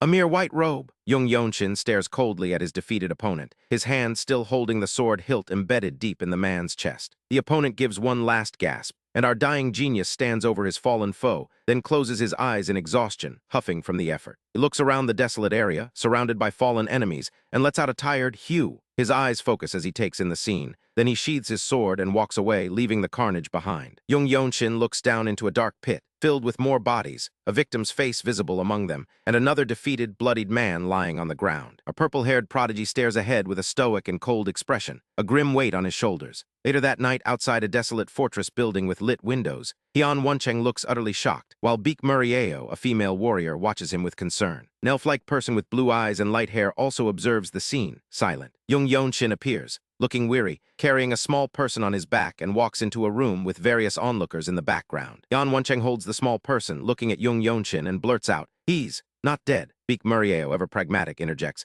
"No, THAT aside, are you all right?" Jung Yeon-Shin looks towards her with a calm expression, simply saying, "Oh." He explains to his fortress colleague about discovering a blood flame cult branch as Beek Murieo looks concerned, sighing with relief, and then looks down with a calm expression, processing the information. Jung Yeon-Shin and his squad members discuss the mission report over a table, with someone exclaiming, "Flame cult branch!" He continues speaking with a serious expression, detailing the cultist who was causing trouble in Jemping County. A white-haired fortress warrior with a blue headband sits next to a female colleague as the meeting progresses. The Radiant Demon squad members are gathered, and someone acknowledges that it's true that you found their branch. A wide shot shows a landscape at night with a settlement. As the narration explains, there's a blood flame cult branch planted there, feeding off the people. A close-up shot shows a hand gripping a sword handle, a tense moment. The white-haired elf warrior from the Desolate fortress holds his sword while looking at the group, his expression determined. He walks past a female colleague and Jung Yeon-Shin, who, along with Hyun-Won and another colleague, looks towards the elf-like warrior. Jung Yeon-Shin looks intensely at the others, emphasizing the victims. A female warrior looks back while standing beside another warrior,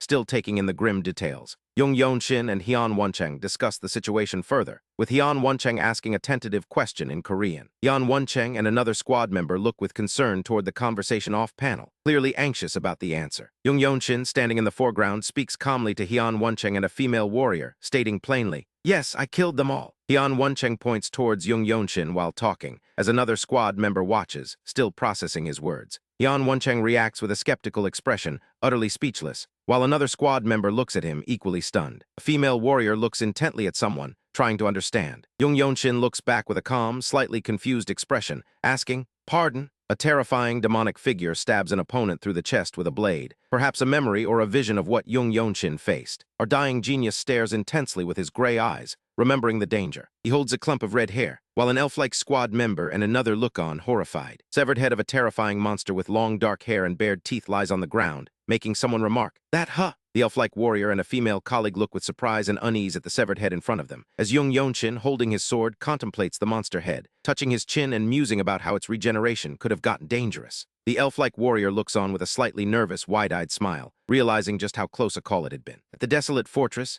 inside a multi-storied pagoda, a superior grills his squad about a mission that should have been simple, asking about what went wrong when they were clearly caught off guard. The female and elf squad members listen intently, while their superior looks stern, making the woman look worried, and the elf thoughtful, as a man in black robes glances over his shoulder with an intense expression. The fortress stands silhouetted against the twilight sky, as the worried woman explains that they didn't see anything because Jung Yeon-Shin went on the reconnaissance mission alone. Their superior is stunned, demanding to know if he truly killed all the Blood Flame cult members, including the Blood Master swordsman, which the team members silently confirm. Meanwhile, our time-limited swordsman looks intense and focused, leaning against a wooden wall, deep in thought as he gazes out a window. Hyun-Won, our enthusiastic friend, beams as he talks to Jung Yeon-Shin, declaring, "I've grown attached to this place. It's nice to be back." He then asks if Jung Yeon-Shin felt the electric atmosphere upon their return to the fortress. A purple-haired prodigy looks skeptically upwards, hand near his chin, while the bustling night market goes on around them. He stares intently with sharp, focused gray eyes, then looks down pensively, his fist clenching tightly against the wooden surface as he reveals,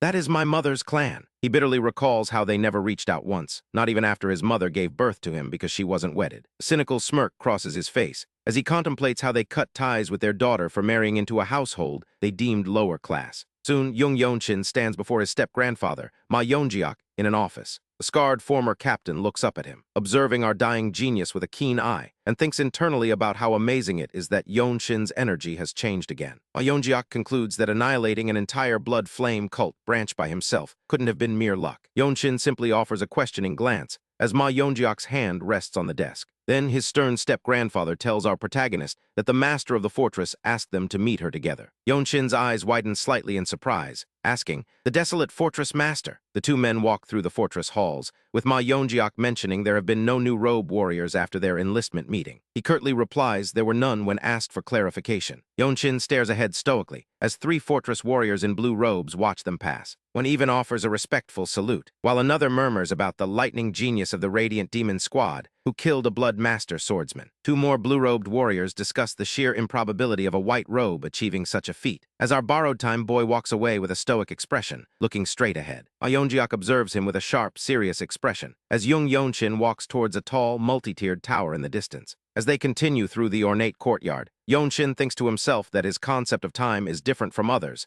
and he has no luxury of it. He knows if he wants to live, he must press on with a determined look, standing tall within the fortress courtyard. He thinks about how he needs to surpass black robes like Ma Jin, and become someone capable of leading 17 squads like the Radiant Demon Squad. Jung Yeon-Shin and Ma Yeon-Jiak then stand before a large, ornate gate, and as his step-grandfather reaches for the door handle, he mentions, "You have one grandchild." Yeon-Shin listens intently as they face the large doors, absorbing the implication, while Ma Yeon-Jiak adds that this grandchild, though not from the main family, is exceptionally talented. They then proceed through the doorway, Ma Yeon-Jiak serious and Yeon-Shin following closely. They walk through a hallway, arriving in a grand chamber where several figures await. A high-ranking elf sits on a throne, looking down on them. Yeon-Shin takes in the scene, as Ma Yeonjeok performs a formal greeting with clasped hands. Both men bow before the figures, with Ma Yeonjeok offering a respectful "Greetings, Master." Jung Yeon-Shin thinks internally, "That man," and recognizes him as the former Divine Sword Squad captain. His feet shift slightly on the floor as Ma Yeonjeok looks at him and addresses him as Demon Squad. The scarred former captain looks sternly at our protagonist, who stands there listening, and internally wonders if he even knows who Yeon-Shin truly is. Ma Yeonjeok's hand is visible next to Jung Yeon-Shin, as a female elf observes them. Ma Yeonjeok begins to praise Yeon-Shin, stating, "You recently," while Jung Yeon-Shin maintains a calm, determined expression, his eyes looking intensely ahead. Ma Yeonjeok continues, "Accomplished, much at such a young age," before finishing his praise.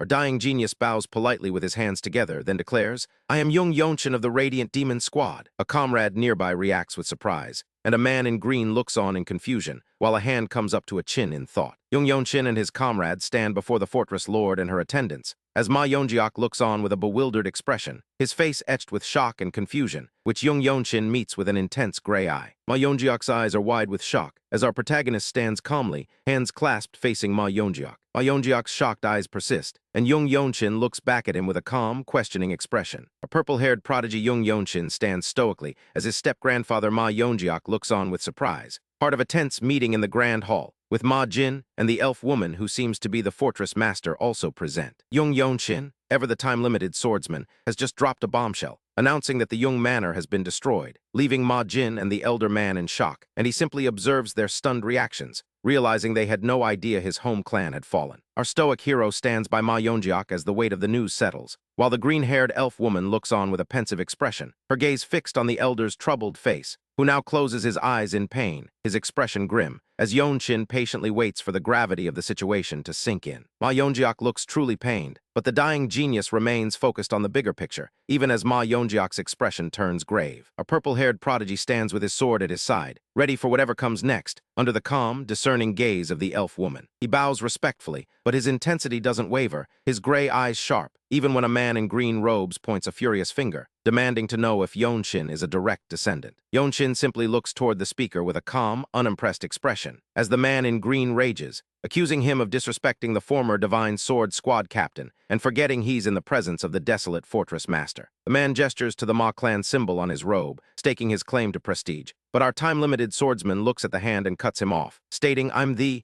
as if his own identity is beyond question, which just makes his opponents furious. "How dare you?" Even more satisfying. The younger man demands a duel, claiming he'll prove Yeon-Shin isn't worthy of any high position, while our purple-haired prodigy turns his back, casually considering the offer, his face cold and focused. He fires back, agreeing to an exchange for learning if requested, but flatly rejects a duel rooted in personal pride. The older man looks on, sweat beading on his serious face, as the younger man clenches his fists in annoyance, his gauntlets suggesting he specializes in the Ma clan's fist or palm strikes. In the grand hall, Yeon-Shin listens as talk turns to his reputation as the lightning genius, a promising talent, and the elf woman is subtly mentioned as a potential teacher. She looks thoughtful, while our stoic hero maintains his stern expression, listening intently. The elf woman speaks, hinting at her status as a high-powered figure, and Yeon-Shin looks intensely, perhaps seeing an opportunity. He asks with concern, even that, when she mentions the fruit of the world tree, a legendary item that could be incredibly valuable. She sits gracefully explaining her offer, and the group listens, surprised when she says,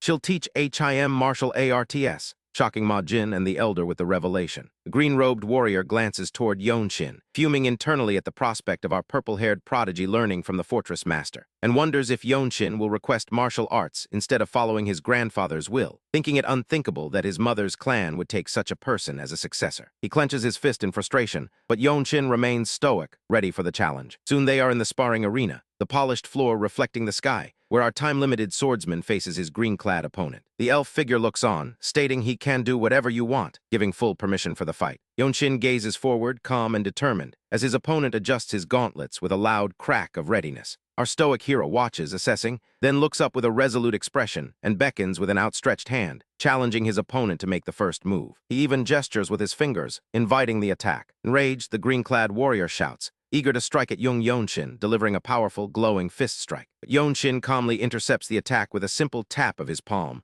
halting the opponent's momentum, like catching a fast-thrown ball with an open hand, then dodges as the warrior lunges again, moving with effortless grace. The dying genius notes his opponent possesses much more energy than he does, likely from consuming good elixirs, as the warrior prepares another powerful punch. Our purple-haired prodigy activates his limit-releasing technique, intercepting the incoming strike, blocking the punch to his opponent's surprise, absorbing the glowing impact. Yeon-Shin successfully parries, even as the green-clad warrior continues his relentless assault. Frustrated, the warrior shouts, "Why aren't you unsheathing your sword?" as he launches another explosive energy punch. Yeon-Shin, observing the combat, simply replies, "Because techniques are pretty good," infuriating his opponent, who snarls. The warrior lands heavily after a powerful jump strike and lunges again with a glowing gauntlet. But Yeon-Shin calmly parries it with his palm, deflecting the attack with an outward ripple of energy, like a skipping stone on the water, forcing his opponent back. They separate in the courtyard, observing each other, their boots landing firmly on the ground, as the aggressive warrior lunges forward again, gauntlet blazing. His eyes are intense, filled with frustration, as the elders and the elf woman watch on, serious. The green-haired elf observes closely, while Yeon-Shin makes a thoughtful sound, then stands calmly, ready to face the aggressive warrior. He then forms a unique gesture with his hands, looking utterly cool and composed, while his frustrated opponent looks on, speechless. Ma Jin and a companion realize their previous assessment was wrong, and the elf woman watches with intense curiosity. A purple-haired prodigy stands, glowing with blue energy, and declares, "In 10 seconds, setting the stage for an explosive finish. A purple-haired prodigy, Jung Yeon-Shin, crackling with golden energy, declares, "I just thought of a strong fist strike technique. By the count of 10, this will come to an end." His expression is calm but intensely focused, as the mysterious elf character and the elderly man watch with neutral, observant expressions.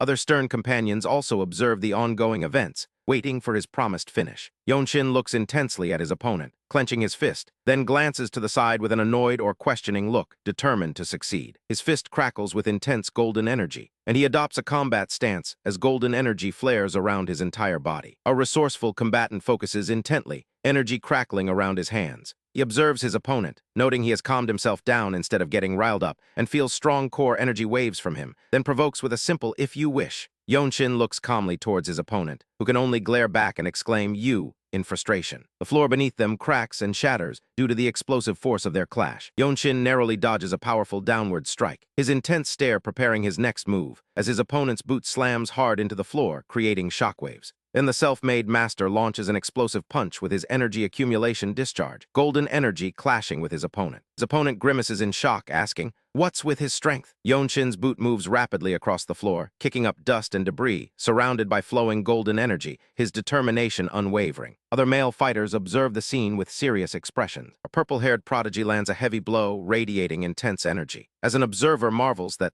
the lightning genius is accumulating more energy rather than losing what he had. With a calm, focused gaze, he prepares a second strike of his accumulated energy technique. His opponent braces his arms, but Yeon-Shin delivers a powerful fist strike to his chest, eliciting a pained grunt. The dying genius winds up another punch, energy swirling around his fist, as an observer realizes he is getting inspiration for this attack from the fusion fist strike, and exclaims that he has become even stronger. Another character reacts with widened eyes, as an elderly senior officer in a red cloak stands with an aide, closely watching the intense fight. Close-up shows another observer clenching their teeth in frustration. Yeon-Shin lands yet another punch on his opponent, who guards with gauntlets. A resourceful combatant moves deftly during the combat, while his opponent shouts, "You're too arrogant." Yeon-Shin engages him in a rapid exchange of blows. He throws a powerful kick, then a punch, stating this is his accumulated energy's third strike, as he launches a golden energy-infused palm toward his opponent. They clash, their energy creating a bright golden flash, and the opponent grimaces in strain and pain, letting out an ARGH.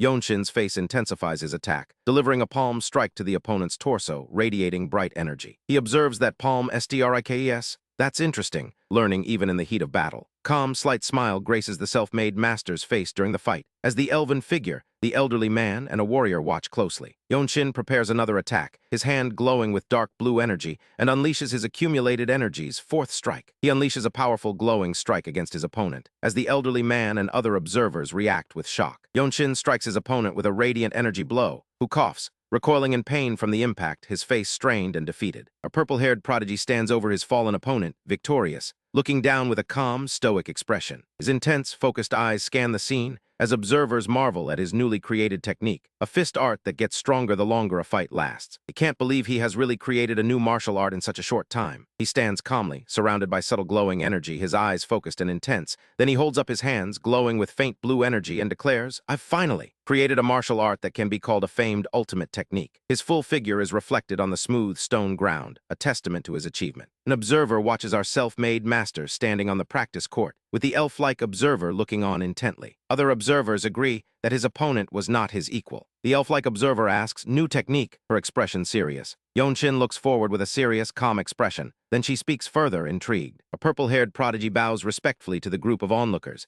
as a senior fortress member with a scar over his eye speaks to him. Yeon-Shin holds up his hands to inspect his palms, explaining how when he uses palm strikes, he can control the pace. He looks serious while speaking about his martial arts, finishing his explanation. The senior member comments that it's not enough yet. Yeon-Shin faces the older man and the green-haired elf in conversation, with the elder maintaining a stern expression. So after defeating the green-robed warrior, our determined prodigy gets some exposition about the Desolate Fortress's purple-robe martial masters, who are so powerful they're practically gods, able to snuff out lives with a mere detection of energy. But then Jung Yeon-Shin is summoned by a stern-faced elder, who asks if our borrowed-time boy is lowering himself to the elder's presence, which is just classic passive aggression. Yeon-Shin, looking intense and focused, stands his ground in the hall unflinching. The elder stares back, clearly annoyed or perplexed by our purple-haired prodigy's confidence, especially as Yeon-Shin affirms his place, proudly stating he belongs of the Radiant Demon Squad family. The elder listens, stoic and thoughtful, as Jung Yeon-Shin speaks firmly about whatever he's requested, even though the effort seems to cause him a strained expression. The tension is palpable as Yeon-Shin stands before the elder and an elf-like figure, who are engaged in a silent standoff, before the elf-like figure finally speaks, gesturing with their hand. Our determined prodigy just stares,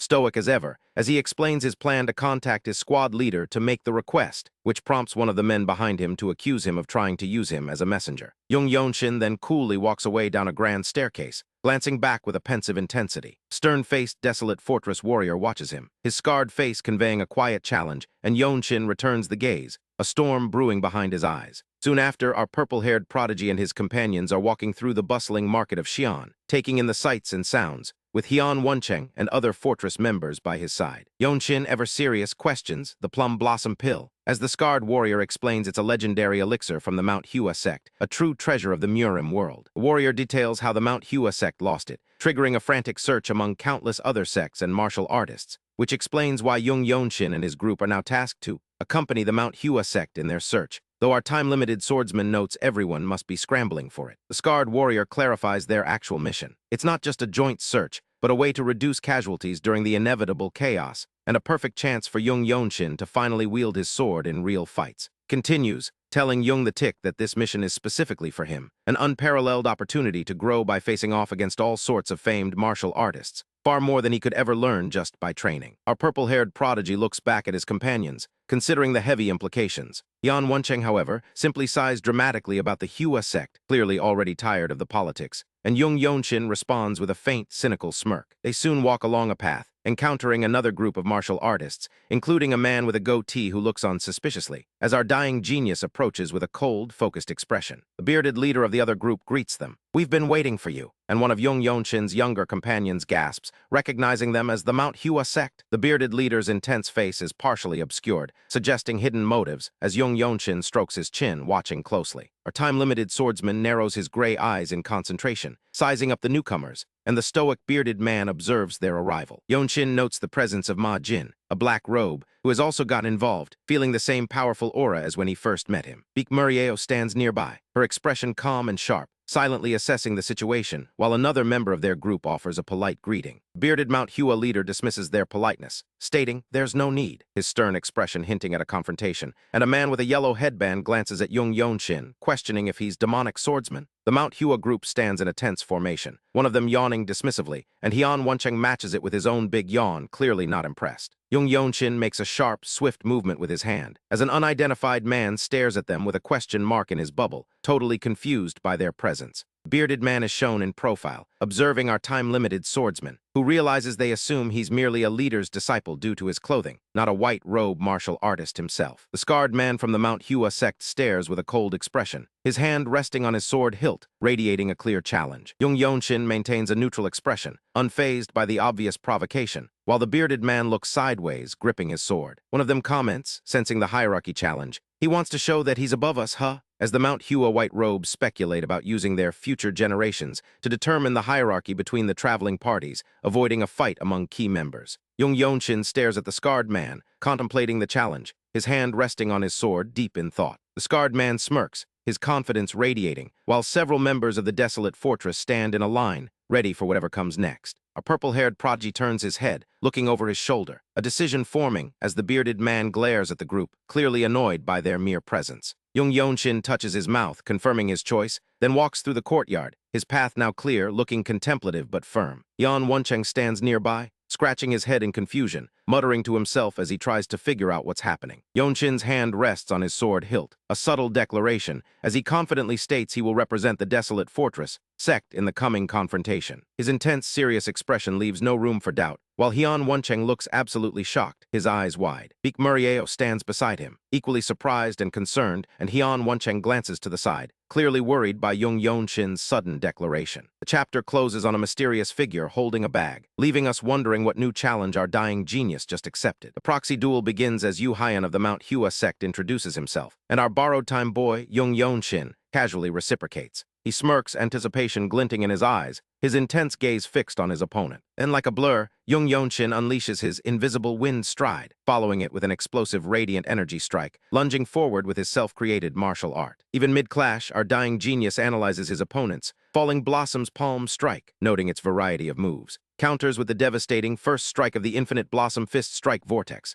a powerful collision of energies that erupts between them, leaving Yu Haiyan stunned and asking in shock, "What was that force?" Our purple-haired prodigy maintains a calm, focused expression, unfazed by the impact, then kicks off the ground, dust and energy rippling as he unleashes a second strike, his energy forming a formidable wall. His opponent can only watch the shockwave caused by Yeon-Shin's power, as Jung Yeon-Shin clashes fiercely against another, Falling Blossom's palm strike. Staring intensely, our time-limited swordsman prepares for his next move, his focus absolute in the heat of combat. He lands a powerful, decisive blow, sending his opponent reeling backward. Clenching his hands, Jung Yeon-Shin's energy sparks as he considers his options, realizing, "I can use that last attack." After his swift victory, our borrowed-time boy looks calm and collected, gesturing towards the stunned observers. The onlookers, including many warriors, look on with expressions of utter shock, and a stern-looking warrior with a beard watches the scene unfold, a deep frown etched on his face. Ma Jin, the radiant demon squad captain, walks forward firmly, observing the aftermath, as another warrior heaves the unconscious Yu Haiyan over his shoulder. Group of stern warriors discuss the implications, wondering if this duel means more control over the Murim. Jung Yeon-Shin stares off-panel, his expression serious and composed, while Ma Jin stands cloaked, arms crossed, warning that harm comes to the people of the country. Ma Jin lets out a skeptical HMPH, and Jung Yeon-Shin responds with a simple yes, holding his sheathed sword. Ma Jin maintains his calm and observant expression, as an unknown warrior marvels that our prodigy hasn't learned any Mount Hua sect martial arts. Yet his own technique is so similar, a rare feat. Another criticizes Yu Haiyan for being lazy in his training, clearly showing the Mount Hua sect's internal disappointment. Jung Yeon-Shin stands at the center of the crowd, the focus of all eyes, as three men, including one with silver hair and a purple cap, observe him closely. Suddenly, a man with a facial scar shouts, "Hey!" and another man with a mustache holds his hand to his ear, listening intently. Split panel shows the mustache man's reaction at the top, while Jung Yeon-Shin remains neutral below, absorbing the situation as someone refers to him as lightning genius. But Baek Murieo, looking concerned alongside other serious-faced observers, notes that he looks like you're having a hard time trying to remain standing. Jung Yeon-Shin closes his eyes, focusing intently, a golden lotus-shaped aura swirling around him, as we learn the Infinite Blossom Fist Strike consumes immense inner energy with every stance.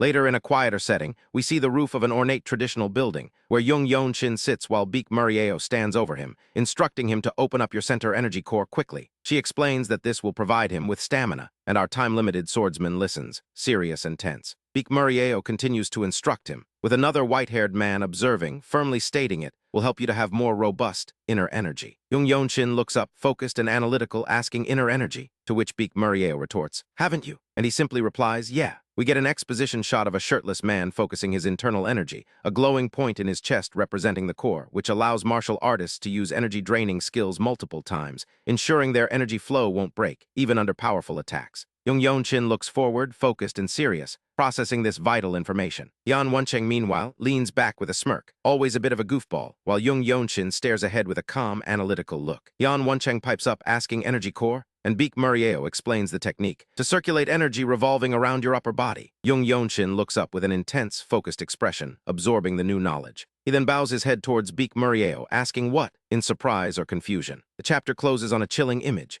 a demonic, shadowy figure with glowing red eyes staring from the darkness, a looming threat for our genius on borrowed time. The Radiant Demon squad gathers in a tavern, where Beak Murieo looks skeptical as Heon Woncheng and their companions discuss what the Mount Hua sect should do next, prompting a surprised reaction from Woncheng. Jung Yeon-Shin listens intently as Heon Woncheng leans in, explaining that the empire alone determines which groups are truly orthodox, a dangerous distinction for those without a clear backing. Woncheng then offers a serious piece of wisdom, telling our purple-haired prodigy that some things are just meant to be experienced firsthand, a look of grim determination in his eyes. Soon after, Ma Jin calls a mission briefing, resting his hand on the table to assign a new task to Yeon-Shin, Beak Murieo, and Heon Woncheng, making it clear that their mission is to investigate the mantis. Our dying genius then finds himself walking through a mountainous forest with a companion, contemplating that he's doing this mission alone, meaning without the full squad, while his companion expresses surprise about the mantis. His companion then warns him about the mantis, explaining that even a single lower-ranked member is rumored to defeat entire alleys of fighters, and that they often keep local magistrates as their maids. Jung Yeon-Shin listens to the strange tales, musing that while the mantis might not have developed meridians, they've clearly learned some martial arts, including weird curved swords that move so fast they're hard to see. As our time-limited swordsman and his companion reach a county town, they find several people tied up in the square, jeered at by their captors, prompting a cold, calculating gaze from Yeon-Shin. A bald man with a knife grins menacingly, launching a blade at our purple-haired prodigy, who deflects the incoming projectile with his sword in a blur of motion, preparing his radiant demon art swift sword style. The thrown knife impacts the ground with force as our dying genius appears behind the bald man, striking him down instantly, leaving the other thugs shocked and asking about his dagger technique. Yeon-Shin simply draws his sword, dismissing their techniques as trivial tricks, before a bright energy flash strikes an opponent, and then he swings his sword, hitting another directly in the head. With another powerful strike of his radiant demon art swift sword style,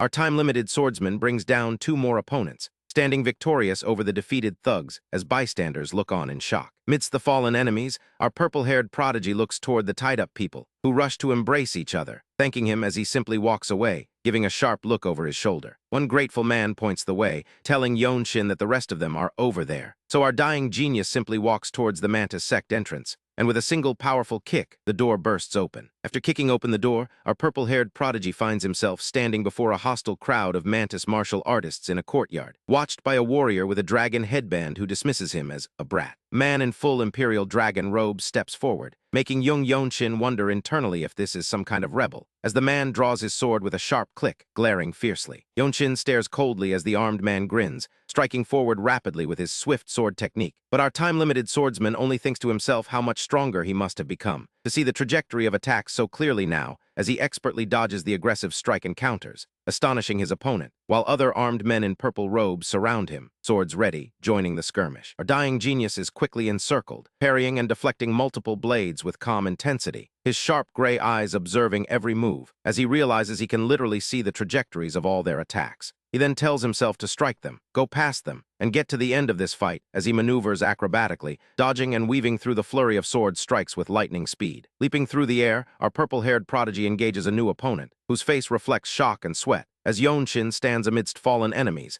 taking a deep breath and deciding he will think of the sword in his hand as a fist. With energy bursting at his feet, our borrowed time boy lunges forward, initiating his second strike formidable wall technique, unleashing an explosive strike that sends his opponent flying. Our dying genius stands victorious over the defeated opponent, leaving onlookers stunned and one man yelling about that crazy brat, as Yeon-Shin walks away, composed and intense. Another man in dark robes shouts an order to get HM here now, asking if this is the master swordsman they've been waiting for, but Jung Yeon-Shin suddenly grabs a man by the throat, demanding he speak now. Our purple-haired prodigy thinks to himself that if their leader is truly the blood master swordsman, there's no way he wouldn't have detected a fight of this scale, as swords strike the ground around him, forcing him to defend while still restraining his captive. Another sword flashes, but Yeon-Shin holds firm, his own blade ready, just as a powerful figure jumps through the air, heading straight for him. Our time-limited swordsman immediately demands to know about the blue robe warriors, confirming something as his new opponent smirks, and then challenges him to slay at least 5 blood master swordsmen. Facing the man directly, our purple-haired prodigy hears him say, "lucky," with clear skepticism. But Yeon-Shin ignites his own intense, glowing energy, making his opponent's face twist with anger. As our dying genius confidently strides forward, leaving his furious foe behind, his very footsteps crack the ground beneath him, and the Mantis sect courtyard explodes with dark energy around him. His opponent attacks with a torrent of dark energy, forcing their swords to clash in a fierce exchange, and Jung Yeon-Shin realizes he must end it here now. He understands that this is the center of the Mantis sect, and if he lets this fight drag on, his chances of winning will only drop. His opponent grimaces in pain as purple energy begins to manifest in his hand, while Jung Yeon-Shin grips his sword hilt tightly, surrounded by his own glowing power. Unleashing his devastating infinite blossom fist strike vortex, our borrowed time boy overwhelms his foe, who gasps in agony, as Yeon-Shin holds his hand out, gathering potent purple energy in his palm. Sharp metallic blade cuts through the air, charged with power, and Jung Yeon-Shin tells his opponent flat out that he won't be listening to any last words. The opponent screams in terror and pain, as our purple-haired prodigy delivers a powerful, glowing sword strike, which lands squarely on his face. Jung Yeon-Shin stands victorious as his opponent collapses after the attack, his own face cold and determined. As the remaining warriors of the Mantis sect panic, realizing their sect is done, our dying genius stands amidst a sea of defeated enemies,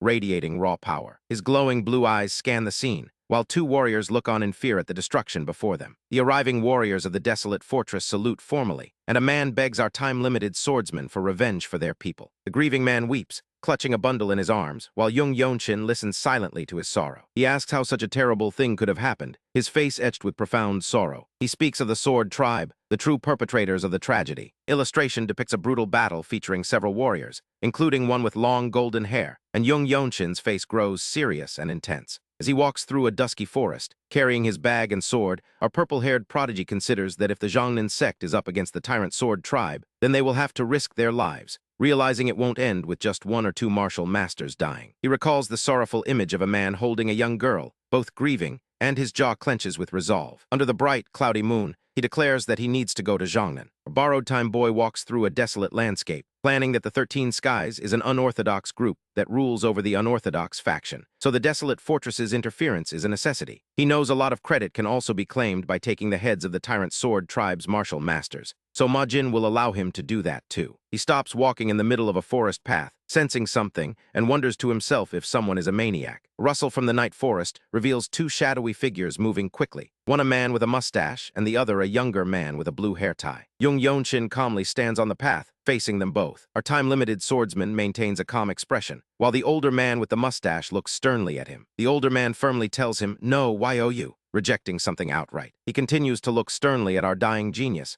who stares back with a neutral expression. Jung Yeon-Shin then looks slightly embarrassed, scratching the back of his neck, and says he feels something. He then looks forward with a calm and stoic expression, and his profile turns serious. Looking down thoughtfully, he explains that, besides the Desolate Fortress has a stake, he continues conversing with the unidentified man, and listens intently to what the other has to say. The unidentified man with dark hair looks genuinely surprised by his words, as Jung Yeon-Shin maintains his calm, stoic demeanor. The unidentified man looks surprised as he speaks, while our purple-haired prodigy finally arrives at a large, traditional inn. He stands there carrying his bag over his shoulder, as Chung Mayung and another man observe, noting that the energy around him has changed a little. Female character pulls on Jung Yeon-Shin's sleeve to get his attention, and a man with a prominent facial scar, likely Ma Jin, calls him a genius. Our borrowed time boy holds his bag, looking to the side, while the man with the scar, a young woman, and a young man all look downwards in surprise. They then see a man with long dark hair and pale skin lying dead amidst rubble, with someone asking if he is there. The man with the facial scar stands over the dead body. A white-haired man affectionately touches Jung Yeon-Shin's hair, confirming that this power wasn't a fluke. Baek Murieo stands with a calm expression, while Chung Mayung touches his chin in thought, remarking that this kind of energy change is usually not seen. The dead body of the scarlet-haired assassin, eyes rolled back, lies crushed under debris nearby. Chung Mayung's face looks serious, his scarred eye area visible, and Jung Yeon-Shin's lower face shows a stoic expression. Our dying genius stands before an unidentified man, appearing as if they are conversing, and then stares forward with a serious, stoic expression. Our purple-haired prodigy, Jung Yeon-Shin, gathers with Hyun Woncheng, Baek Murieo, and other members of the Radiant Demon Squad, as a senior member begins to brief them on their next mission, with our dying genius listening intently. Jung Yeon-Shin warns them that they aren't your normal unorthodox group, and a female comrade suggests they might be able to think of them as an unorthodox group, as she listens with a serious, attentive expression. Scarred man looks on with a grim face, but Jung Yeon-Shin calmly asserts that we just need to do what we've been tasked with. Hyun Woncheng gestures as the squad discusses the situation, presumably debating the threats ahead. The scarred man asks if they're referring to something specific here, and when someone assures him he'll make it back, our focused fighter asks for clarification. Pardon? as he faces the older, scarred man. Oh Wal-hyung adds to the discussion, bringing up an incident where someone involved the Mount Hua sect, and Baek Murieo listens intensely, while Hyun Woncheng nods in agreement. Jung Yeon-Shin maintains his stoic expression, his gaze sharp and calculating, when the Radiant Demon Squad gathers around a table to examine a gruesome piece of evidence, a severed head. Our time-limited swordsman looks on with a calculating gaze, as one of the squad members says they should let him go. Jung Yeon-Shin stares intensely, taking in the scene. Suddenly, Baek Murieo strikes Hyun Woncheng in a training spar, causing him to stagger back with a pained grunt. Ma Jin, the Radiant Demon Squad captain, looks deep in thought, and Jung Yeon-Shin focuses, ready for his turn to test his abilities. Ma Jin clenches his hand and looks downward, still considering, while Jung Yeon-Shin looks to the side with a serious expression, anticipating. The young woman looks surprised, standing next to a shocked, white-haired young man, and a close-up shows a character with a prominent vertical scar. Jung Yeon-Shin, viewed from behind, faces a man in a red robe who tells him they will let him go. A woman with a high ponytail speaks to the scarred man, inquiring about what they need to do, and the scarred man mentions there's a reward involved. Jung Yeon-Shin stands calm and composed, as the scene shifts to a majestic, desolate fortress building silhouetted against a twilight sky, where a group of fortress members, including our borrowed-time boy, stand together looking ahead. Two men in robes thank someone for granting them permission, and Jung Yeon-Shin walks forward, his colleagues watching him from behind. A bearded man speaks to the group, confirming their next steps.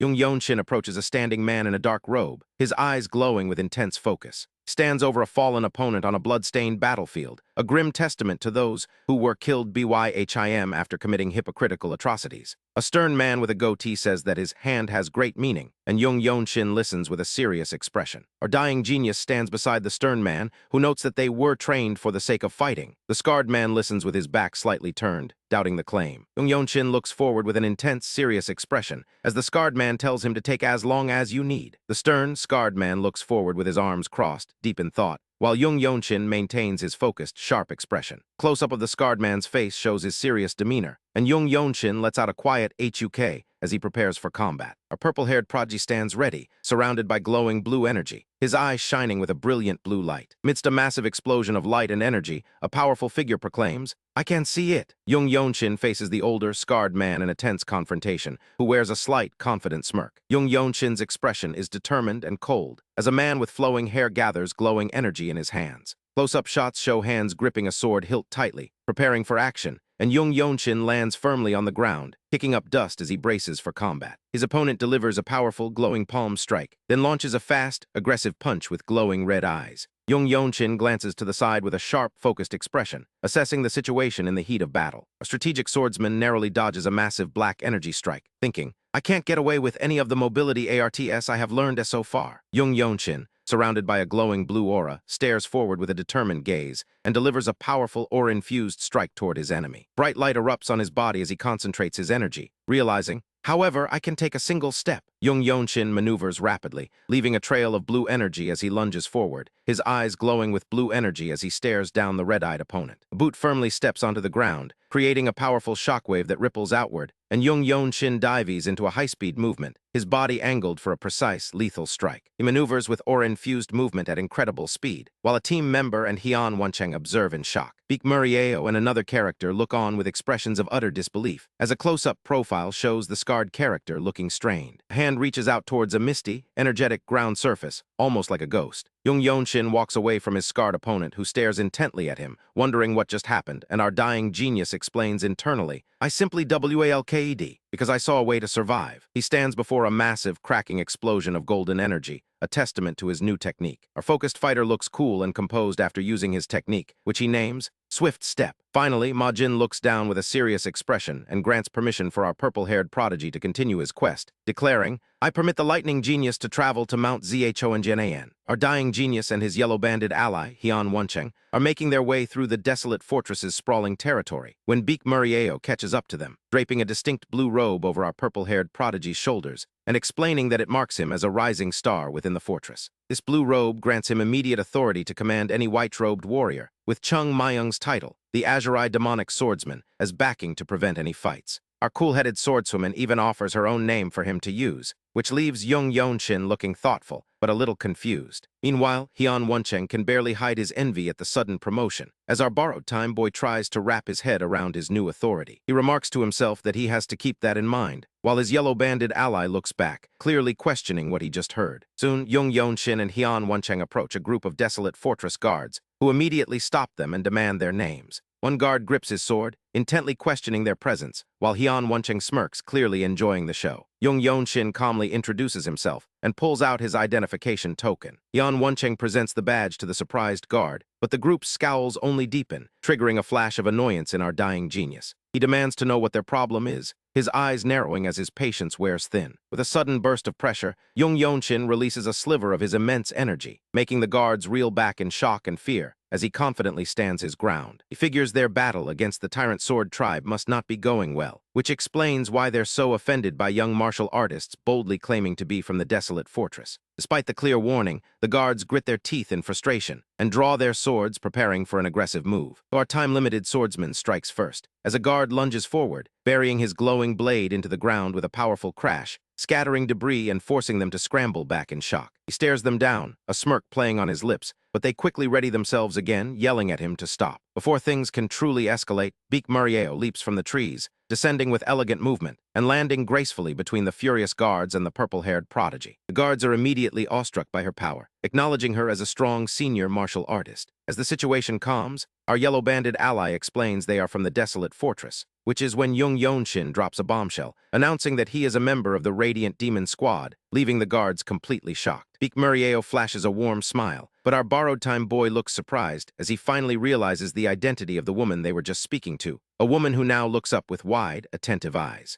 Manhwa, the Cloud Sword Dragon, a martial master rumored to have descended from the heavens by mistake, as our purple-haired prodigy faces her in a forest clearing. Jung Yeon-Shin talks with her, then offers a subtle smile, his gray eye intense as he thanks her. Soon after, a young girl runs to him, calling out to her uncle, and the dying genius kneels to embrace her, gently stroking her head as he comforts her, while our yellow-banded companion, Won-cheng, watches nearby. An imposing elderly man then approaches them, his stern gaze fixed on the group. Jung Yeon-Shin and Won-cheng exchange a nervous glance, then bow formally in respect to the elder, with the small child still clinging to Yeon-Shin. Our borrowed time boy thinks to himself that this man may even be stronger than Ma Yeonjiak, as the stern elder gestures toward a massive mountain cliff face behind them. Jung Yeon-Shin looks up at the sheer rock, covered in mysterious etched lines, observing the markings with a focused and serious expression. The young woman beside the elder explains that these are the remnants of sword strikes, carved by a sword ancestor who passed away 50 years ago. As our silent observer stares up at the cliff, his eyes glow intensely, and he suddenly enters a transcendent trance. The young woman reacts with shock, questioning how he fell into such a state just by looking at the slashes. A glowing blue halo of energy manifests around Jung Yeon-Shin's head, as the group confirms these are indeed sword slashes, but they hardly feel like the work of a human. The elder reveals they were carved by the sword ancestor Yang-chin, the only person who could match the fortress master himself. A purple-haired prodigy looks up, wide-eyed and shocked by the sheer power this implies, as the elder speaks of Zhongnan. He explains that Yang-chin's sword techniques couldn't be learned through normal knowledge or skill, but only by those who could respond appropriately. Our yellow-banded companion stares with wide-eyed disbelief, as mysterious, glowing characters suddenly appear carved into the giant stone cliff. The elder watches, reiterating that those able to respond appropriately will gain all of this, while a glowing blue circular aura pulses intensely above Jung Yeon-Shin's head, still deep in his trance. After the dust settles from the Tyrant Sword Tribe's ambush, the Desolate Fortress members make quick work of the remaining enemies, finishing them off with ruthless efficiency. Even as one of them strikes down a wounded foe, our purple-haired prodigy stands ready, protecting his squad, and a comrade apologizes for their earlier rude behavior to Jung Yeon-Shin, not realizing the depth of his powers. And our borrowed time boy kneels to comfort Haya, who sweetly calls him uncle. But the peace is short-lived as an older martial artist, accompanied by a calm young woman, descends from the air to land directly in front of the group, with the young woman eyeing Jung Yeon-Shin intently as they approach the scene of the recent skirmish, where two wounded men still lie on the ground, groaning. The elder stares forward sternly, demanding only one word from Jung Yeon-Shin: death. Jung Yeon-Shin holds Haya protectively, his face tense, while the elder closes his eyes, looking weary, and Haya watches him with a soft, gentle expression. As the elder stands before him, our time-limited swordsman adjusts his grip on his weapon, his expression protective and unyielding, ready to face whatever challenge this new arrival brings, even as the young woman watches him with a calm, attentive gaze, and the elder continues his intense stare. Yeon-Shin warns him, I simply want you to leave. The elder glances sideways, his expression serious and still weary, as Jung Yeon-Shin looks back over his shoulder at the new group, before gripping his sword tightly, preparing for combat. The dying genius then unsheathes his blade, ready for the inevitable confrontation. Tense silence hangs between Jung Yeon-Shin and the elderly man, as our borrowed-time boy extends his sword, radiating energy, channeling his inner power into a formidable combat stance. The elder observes him with a stoic, thoughtful expression, as Jung Yeon-Shin maintains his ready position, continuing to channel his energy through his blade. He thinks to himself, this is it, his focus absolute, before looking back over his shoulder at the elder and his companions, who now stand near a stone wall adorned with ancient markings, holding traces of the Sword Immortal's teachings. The elder thoughtfully acknowledges that the Sword Immortal also delved into mystic arts, and seems surprised that Jung Yeon-Shin could understand such profound concepts, who looks intently at him before asking, "The Sword Immortal was in his later years, right?" "Yes, that's what I thought." Jung Yeon-Shin then explains that martial masters of the Jongnan sect have very distinct traits, which made their sword techniques unsuitable for the Sword Immortal. The young woman then asks if he could elaborate on what he just said, calling him the Sword Dragon, and she wonders if he'll help her restore the sword technique, a question Yeon-Shin seems to ponder. As Jung Yeon-Shin turns to leave, he tells them, "1 second," which elicits a confused response from the woman, who stares intently as our purple-haired prodigy walks away, her concentrated expression following him as he heads toward a vast, rocky cliff. Our borrowed-time boy stands on the edge and begins to unsheath his sword, reflecting that he had a strange experience when he looked at the sword traces on this very cliff. He recalls an illusion that seemed to combine everything in the heavens and on earth into one powerful ray, his eyes glowing with intense blue energy, and he thinks that everything serves as inspiration for him. As he stands ready with his sword, surrounded by swirling energy, he performs a rapid sword maneuver, contemplating that all you need to do is extend your sword faster than your opponent. And now he understands why arts like the Taiji Enlightened Sword Art and the Plum Blossom Sword Art are considered top martial arts. He realizes that unlike swordsmanship that relies solely on wielding a single blade, the profound intent contained within secret techniques merges with inner energy and swordplay, creating an unprecedented harmony unseen in the world, a technique he has not seen before. As Jung Yeon-Shin maneuvers his sword, surrounded by flowing golden energy, the elder watches from behind with a look of utter surprise, his face showing shock and wide-eyed realization. Golden blade energy sweeps past Jung Yeon-Shin's calm profile, as he stands on the steep cliffside, wielding a blade now surrounded by golden energy, thinking, "Oh, sword ancestor." His eyes look forward intently, a young warrior with a blue headband watching, as Jung Yeon-Shin holds his sword out, focused, a small smile playing on his lips, displaying his new radiant sword art. He hopes that just like the radiance of the sun and moon that fills the world and never disappears, his life will be like that as well. Later, Jung Yeon-Shin sits across from Hyun Won-chang, reflecting that he has obtained a lot from this place, saving his niece and creating his very own sword technique. Hyun Won-chang smiles, drinking tea, telling him, "Thanks to you, we're able to enjoy such good treatment from the Jongnan sect," before Jung Yeon-Shin replies that everyone has their own stories. Hyun Won-chang looks at him in surprise, as the young woman returns, standing composed in the doorway. She gazes intently at Jung Yeon-Shin, who stares forward with a focused, contemplative look as they stand together on a balcony at night. The young woman speaks of the sword ancestors' shadows and a path before calling someone a founder. Jung Yeon-Shin's face looks determined as he prepares for whatever this new challenge may bring. Our time-limited swordsman turns to face the young woman, who gently reminds him that he did promise to teach her, and then quickly looks away, admitting she was probably too shameless to ask him so casually. She quickly performs a formal martial arts salutation, asking him to help her restore the eclipse of the 9 suns. A purple-haired prodigy watches her with a calm, analytical gaze, and as she looks down, he gives a subtle nod, assuring her it won't take long at all. That night, as the wise elder stands alone on a rocky path, our borrowed-time boy walks with the young swordswoman through a moonlit forest, heading towards a mountain peak. Gripping his sword, Jung the Tick assures her that he can restore the technique to be completely identical, which makes the young swordswoman wonder if such talent truly exists in the world. Watching her intensely focused face, our genius wonders internally why she's looking at him like that, or if he needs to explain it in simpler terms.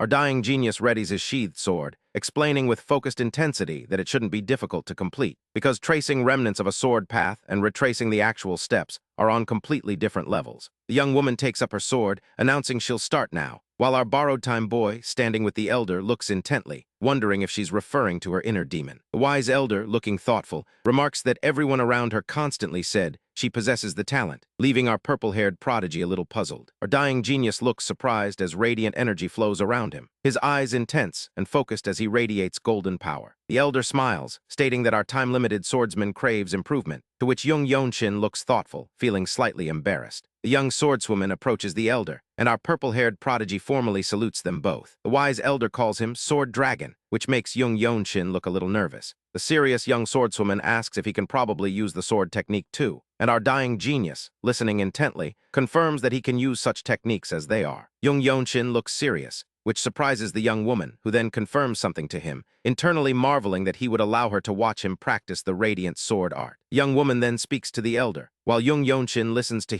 Won-Cheng, who explains that watching someone else's training might cause a fight to the death, and Beek Murieo clarifies that it's different when a martial art can be shown without consequence, adding that one should neither show their true personal martial arts training nor try to look at others. The wise elder and the young swordswoman watch as our borrowed-time boy and his sparring partner draw their swords, preparing to duel. Initiating the spar, Jung Yeon-Shin explains that the Radiant Sword Art and Infinite Blossom Fist Strike use core energy differently, because unlike the Infinite Blossom Fist Strike, which aims to destroy everything in one slash, the Radiant Sword Art is about seamless flow, where there is no hesitation when wielding the sword, and everything felt through the blade seems connected to the body. As our purple-haired prodigy and the young swordswoman spar, she watches intently, admitting that at first, she was definitely making more progress in the Eclipse of the Nine Suns. But now, even though his sword technique seems simple, he's caught up in proficiency in no time, and despite them both learning something new simultaneously, their progress is on completely different levels. Suddenly, Jung Yeon-Shin's sword strikes with extreme speed, shocking the young woman, who gasps that his speed just changed, as his hands and blade move in a blur, delivering a powerful strike. Our dying genius focuses his internal kai, announcing that he shall now mix in the swift sword style. The young woman realizes, with a shock, that the target is not her. In a sudden reveal, a monstrous claw reaches for a glowing magic pearl, and our purple-haired prodigy confronts a giant spiritual entity, declaring that the Imugi holding the magic pearl is someone else entirely, as a dark, demonic eye emerges from smoke, and a bright beam of light descends from an eclipsed void. Traditional building nestled among mountains,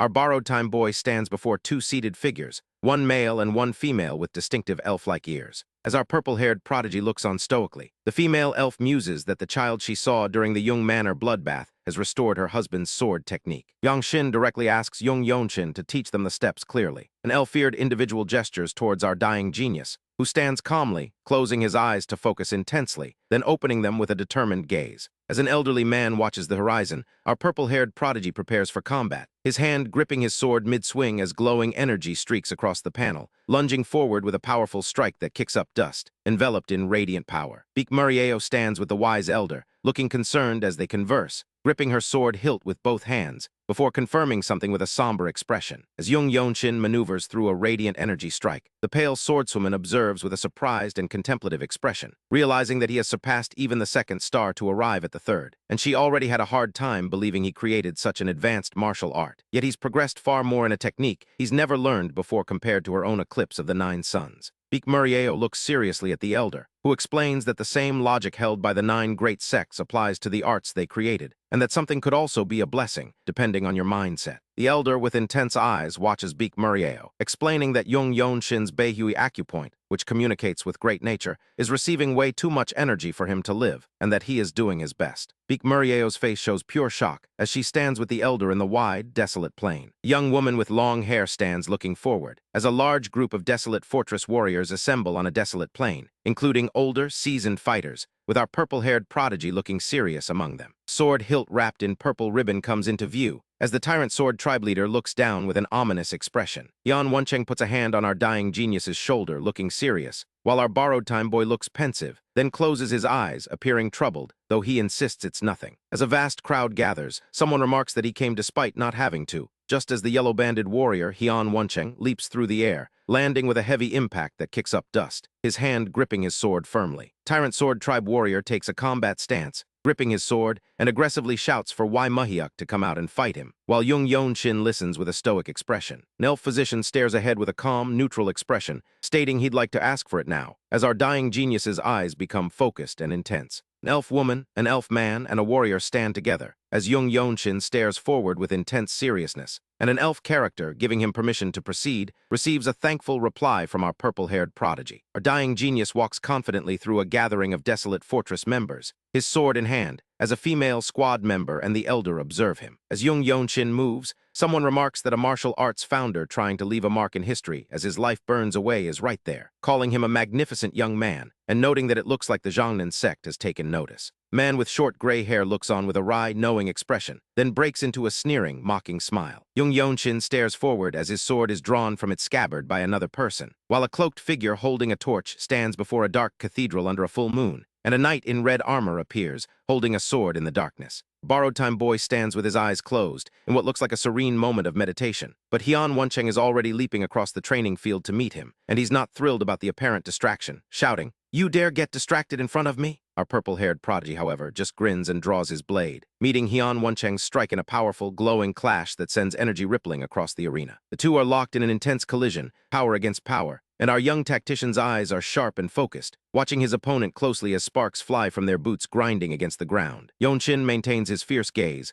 blade pressed hard against his friend's, his eyes narrowing further as the struggle intensifies. Then he just lets out a calm, almost curious HMM as he stands his ground, a smirk playing on his lips, completely unfazed. Heon-Woncheng, on the other hand, is clearly shocked by Yeon-Shin's strength. But before he can react, the dying genius declares, "Radiant sword art," and delivers a powerful surge of energy that forces his opponent backward. Heon-Woncheng stumbles, struggling to regain his stance after the explosive impact, his face a mask of disbelief. Yeon-Shin lands another glowing, decisive strike on his retreating opponent, leaving onlookers, including a stunned female warrior, speechless. Even the elves are watching silently, impressed by the display. With the duel won, our Borrowed Time Boy calmly walks away, leaving his defeated friend to recover, who is clearly in pain from the blow, his eye clenched in agony. Yeon-Shin sheathes his sword with a satisfying clack, facing forward as Heon-Woncheng turns his back in resignation. A purple-haired prodigy's eyes are full of determination, even as an elf watches him intently. Then he points his sword toward the waiting crowd, issuing a challenge and shouts a single word, "Arms!" A tense smirk flashes across his face as he prepares for the next phase, and the Desolate Fortress warriors erupt in cheers, shouting their praise. One warrior yells that the radiant sword art is very befitting of you. Others watch in awe, calling his technique beautiful and powerful too. Meanwhile, the Blood Flame cult members look on with concern, realizing they're up against serious power. Yeon-Shin prepares to speak again, as the Blood Flame cult members finally charge forward, screaming. The Desolate Fortress squad members run into battle, one calling out to Yeon-Shin. Our time-limited swordsman stands alone against a large group of enemies in the barren landscape, bracing himself for their approach. An elderly opponent with white hair lunges forward, screaming "Bastard!" Yeon-Shin draws his sword with a focused expression, ready for the attack. The elderly opponent observes his strength, realizing he's not someone to be handled easily, and threatens, "I'll kill you." Our young tactician looks to the side, perhaps considering his options, as the elderly opponent leaps at him, sword raised. The two swordsmen move through the air, blades drawn in a fierce exchange, and the elderly swordsman attacks, causing a massive explosion of energy on impact. His face is a picture of intense anger, teeth gritted, as he continues his assault while other fighters clash in the background. But then the elderly swordsman lands on the ground, and Yeon-Shin is calmly standing behind him. Defeated, the elderly swordsman walks away, followed by his retreating warriors. His eye, still intense, holds a hint of disbelief at his failure. He moves rapidly away from the battlefield, recognizing he's outmatched, and our Borrowed Time Boy stares forward with a serious, calm expression, ready for the next challenge. Multiple warriors engage in a chaotic sword fight all around him, blades clashing in a fierce melee. Yeon-Shin contemplates his strategy amidst the chaos, thinking, since this is a group battle, I need to find someone that I am capable of handling. The intense sword combat rages on, and our purple-haired prodigy suddenly points, shouting, "HIM!" A group of armored warriors charges forward, but Yeon-Shin stands ready, radiating blue energy. An enemy warrior lunges with a weapon, but Yeon-Shin expertly deflects the incoming strike with his sword. He prepares to strike back with the radiant sword art. A warrior's face shows intense focus as blades clash, and our young tactician declares, "1." He stares intensely at his opponent, counting each move. Another warrior prepares a counterattack as Yeon-Shin counts, 2. He's in the thick of it now, flanked by multiple adversaries, engaging them in a fast-paced sword fight. Our time-limited swordsman maneuvers through the group of attackers, calling out, 3/4. His focused and intense expression shows his deep concentration. He parries an incoming sword strike with effortless precision. Yeon-Shin dodges another attacker during the melee, a blur of motion. He clashes swords with an enemy warrior, his gaze fixed on his blade as he fights. Then he performs a sweeping sword strike against multiple enemies, cutting a path through them. He gazes intensely at his surroundings as he counts them down. 6. He stands ready alongside his comrade, Heon-Woncheng, in the middle of the raging battle. An enemy's face shows the strain of the fight, as Heon-Woncheng prepares his sword to join the fray, with Yeon-Shin watching in the background. Our Borrowed Time Boy's mouth is set in a grim line, his eyes glowing with fierce intensity. He clashes with enemy warriors in a high-speed melee, a whirlwind of blades and energy, and a muscular man with glowing markings channels energy for a powerful technique, shouting, "Yoruba Forge." After the intense battle, our purple-haired prodigy walks through a forest path with his elf companion, who thanks him for his efforts. The elf looks ahead, observing the new day. Our borrowed time boy looks to the side with a serious expression, perhaps already sensing what's coming. As the elf stares ahead, an unidentified man approaches Yeon-Shin, noting that it's been a while since we've met Sirjung, and offers him grain tea, but laments that Yeon-Shin has already received so many requests to duel, realizing he's too late. Another man in fortress attire confirms the interest, saying, MYJUNIORS and the enforcement pavilion seem to be interested in you. A third man greets him enthusiastically, suggesting, discussing sword technique COMES first, doesn't it? Yeon-Shin looks to the side, his expression serious and slightly tense under the weight of all this attention. His elf companion watches him with a calm and observant expression, always attuned to his state. The elf observes that he doesn't seem to be affected at all, but just in case, showing concern. Yeon-Shin's gaze is pensive, a hint of weariness in his eyes as he processes everything. Later, a group of older, serious-looking martial artists stand in formation outdoors, a solemn assembly. An elderly martial artist with a white beard looks sternly at something unseen, his authority palpable. Our young tactician stands with an elder, looking out over the formation of people, taking in the scene. The elderly man with the long white beard looks forward with a stern expression, ready to address the group. Yeon-Shin and others stand in a line facing the elder, listening as he explains, that means this will all be over. The elderly man then instructs his disciples to look after the disciples. A young woman with dark hair looks towards the side, her thoughts unknown. Beek Murieo looks at Jung Yeon-Shin and wishes him all the best. Yeonsa Chien. Our purple-haired prodigy stands with his eyes closed, listening intently as the elder continues to speak. The elderly man in dark robes describes a prior confrontation. Defeated. An older, white-haired warrior with glowing eyes glares intensely, remembering. The elderly man in black robes looks away in contemplation, reflecting. We fought. Yeon-Shin listens intently with a serious expression, joined by the young woman. An elderly warrior speaks, with Jung Yeon-Shin in the background, explaining that the current foe, he's said to be like the leader's limbs while on the battlefield. Our time-limited swordsman walks through a group of Desolate Fortress members, moving towards the fight. He draws his sword with a focused and calm demeanor, ready for battle. Members of the Desolate Fortress prepare for combat, drawing their own swords, a wave of steel. Warriors from the Desolate Fortress engage in a heated sword battle, the melee already underway. The feet of warriors move rapidly across the ground in a quick dash. Desolate Fortress members charge forward with swords raised, a coordinated assault. Chaotic melee breaks out as warriors clash blades in a fierce struggle, a blur of motion and danger. Female warrior rallies her squad of fighters, commanding, Pavilion gather. Deploy our sword formation here. Yeon-Shin engages in a sword battle against opponents in the chaotic melee, a constant dance of death. He parries an incoming attack with his sword while surrounded by warriors, his movements fluid and precise. Our young tactician swings his sword at an opponent in a fierce combat sequence. His profile shows his intense focus during combat,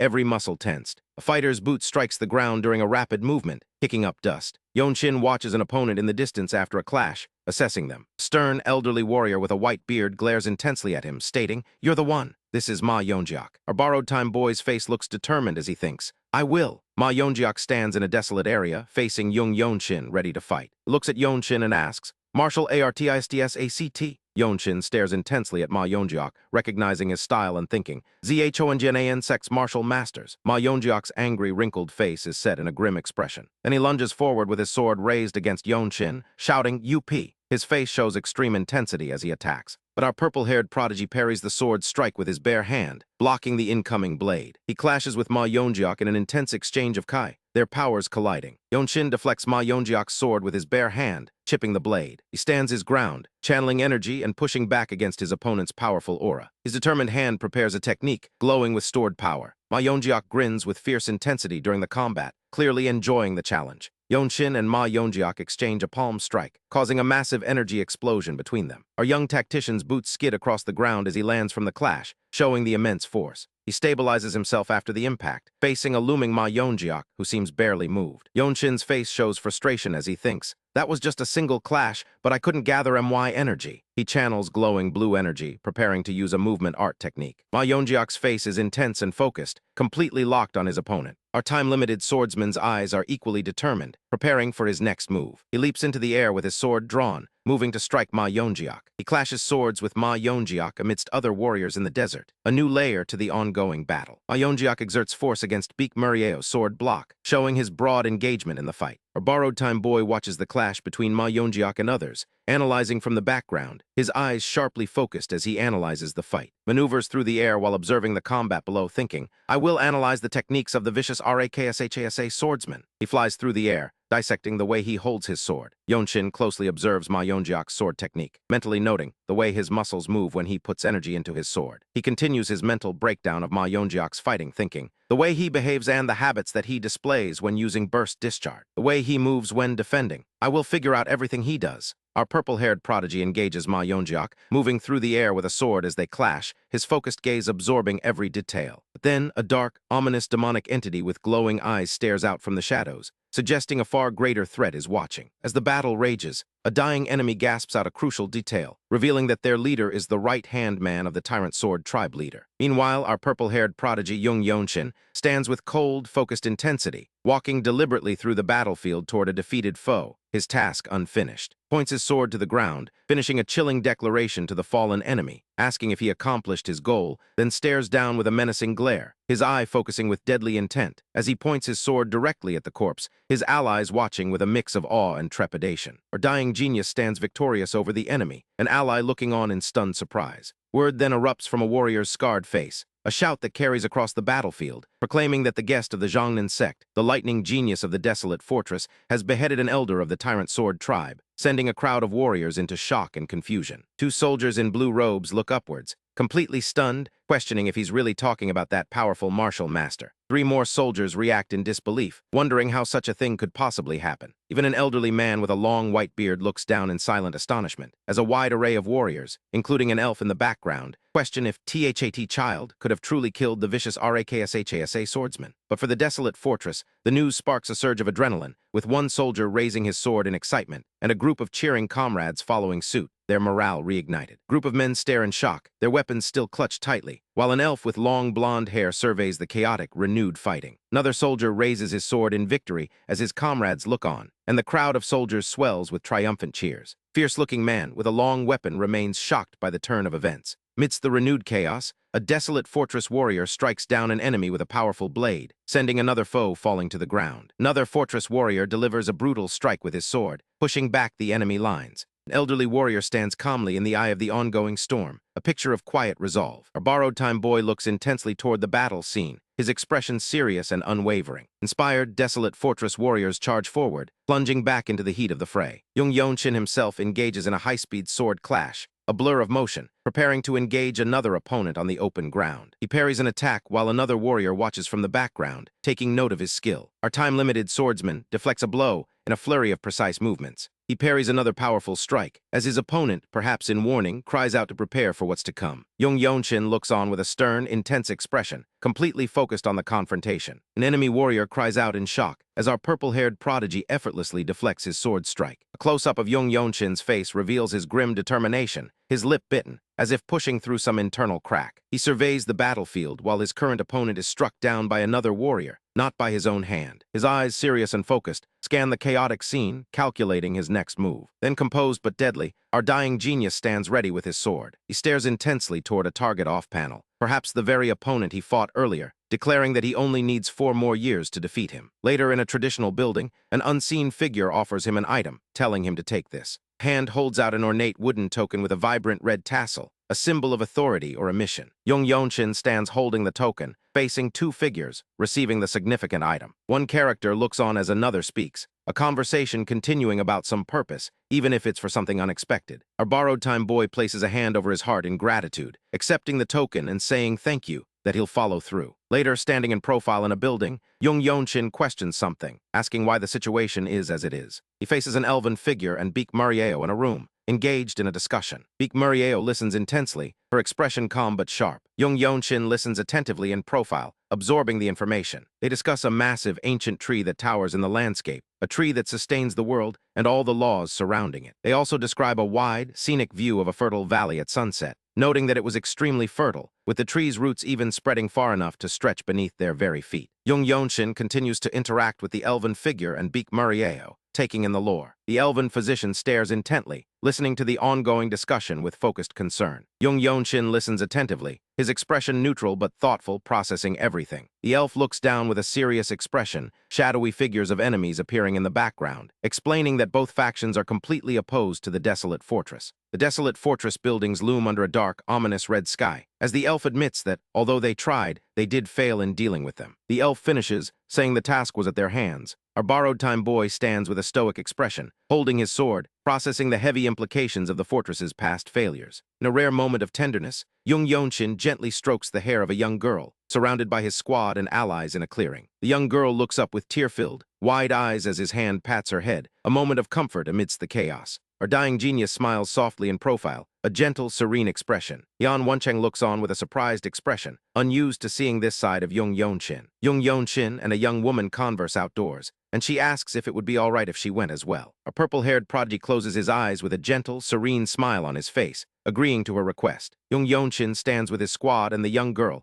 discussing their next steps with an older man. The elderly man with a long white beard looks directly at the viewer, speaking of real joy. Jung Yeon-Shin stands in profile, his expression serious, as he listens intently to the elder. Close-up split panel shows the elder looking on the left, and Jung Yeon-Shin with closed eyes on the right, still listening. Our time-limited swordsman bows with his hands together, holding his sword, as a younger companion bows beside him in respect. Then, with a final gesture, Jung Yeon-Shin walks away from the group of characters standing in the background, moving on to his next destination. His journey takes him to an inn, clearly marked by a hanging sign, where patrons sit at tables inside, eating and drinking in a busy, boisterous atmosphere. A man with a beard and a topknot laughs loudly, holding a small cup of tea. A hand pours clear liquid from a bottle into a small ceramic bowl, setting a scene of conviviality. A bearded man looks toward the listener, telling him to listen here as another person sits at the table, a conversation escalating. A man in a purple robe holds a teacup while speaking, caught up in the discussion. A woman eats with chopsticks, while a companion watches her, resting his head on his hand, observing the scene. Suddenly, a man stands up, looking affronted, his composure broken. Another man holding his sword handle shouts, his voice rising, while others watch from their table. A man with dark hair closes his eyes while holding a small teacup, trying to ignore the commotion. A man sits at a table and talks, his friend sitting with arms crossed behind him as the tension in the inn mounts. Then a man strikes a wooden board with his palm, leaving a glowing mark, challenging the room, asking, "Aren't I right?" Another man looks on with a trembling wooden board in front of him, intimidated by the display. Amidst all the chaos, Jung Yeon-Shin quietly drinks his tea, his eyes still closed, perfectly serene. Two women look toward the source of the commotion, intrigued. A man stares at the vibrating wooden board with a panicked expression, clearly in over his head. Someone is questioned by an unseen person, prompted to tell them more about the situation. Our borrowed-time boy finally opens his eyes, pointing his finger forward with a cold, decisive look, about to intervene. Jung Yeon-Shin and Hyun Woncheng begin to make their presence known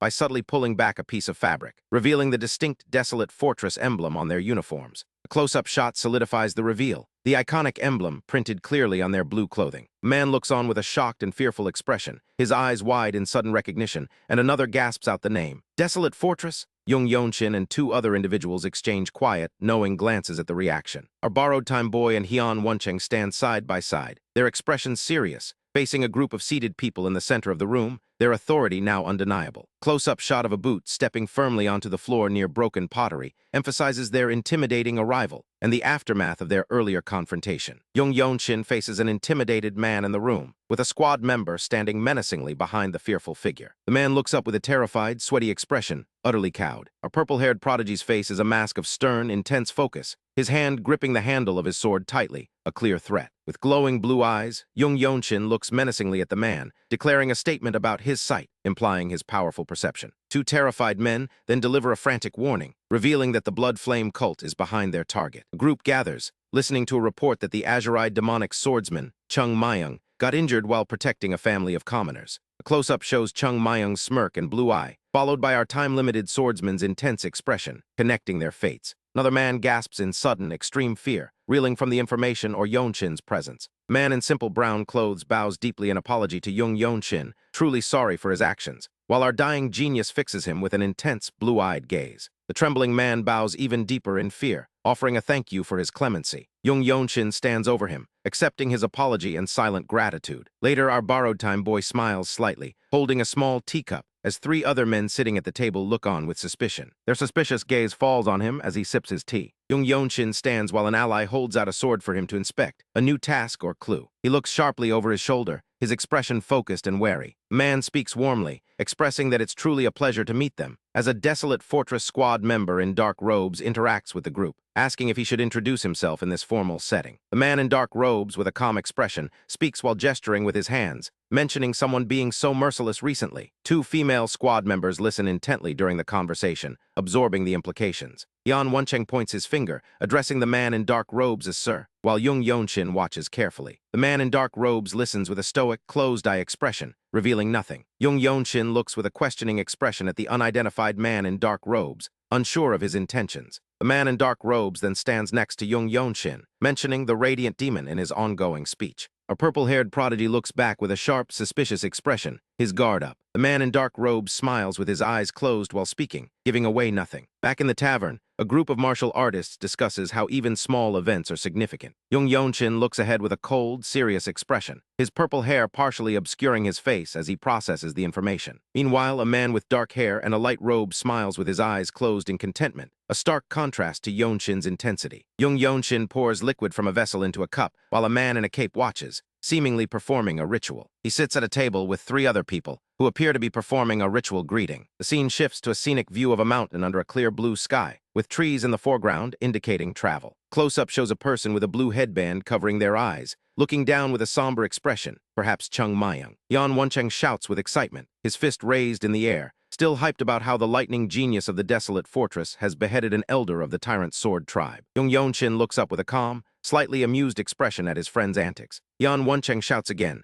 surrounded by his fellow Radiant Demon squad members letting out a joyful ha. Yeon Woncheng walks with his squad, waving his hand while smiling, telling someone to see for themselves, and commenting on how funny Yeon-Shin is. Female warrior with long dark hair, Oh Walhyang, smiles with her eyes closed, still unable to believe the stories. He then looks toward our time-limited swordsman with a gentle, inquisitive expression, calling him Warrior Jung. Jung Yeon-Shin looks toward someone with a focused expression, still aware of his surroundings. Yeon Woncheng smiles while gesturing towards Jung Yeon-Shin, explaining that he simply can't help himself. Our dying genius has his eyes closed in a calm, slightly amused expression, taking his friend's praise in stride. The group of warriors walks near a stream in the woods, continuing their journey. Yeon Woncheng talks animatedly to female squad members by the stream, clearly enjoying himself. He then turns to speak to the female squad members, starting with a thoughtful "oh." A person holds a bamboo container over the flowing water of a stream, collecting it. Jung Yeon-Shin crouches at the stream, collecting water with a small container himself, while a senior squad member observes him. The senior squad member smiles gently with eyes closed, looking down at Yeon-Shin with a paternal gaze. A purple-haired prodigy looks down, his expression serious and focused as he speaks, saying he's only trained a little in a certain skill. The senior squad member continues to smile with closed eyes, seemingly unimpressed by Yeon-Shin's modesty. Then with a calm, practiced motion, the senior squad member draws a small dagger, saying, "Then." He lunges forward, attacking Jung Yeon-Shin with the dagger in a sudden, unexpected move. Close-up of the senior squad member's intense, aggressive expression during the attack reveals it's a serious test. Jung Yeon-Shin reacts quickly, his movement blurring as he defends against the sudden strike. The senior squad member swings the dagger down, narrowly missing our time-limited swordsman, who dodges with focused precision. Jung Yeon-Shin stands ready in a defensive stance, while his attacker watches him with visible shock at his speed. Moments later,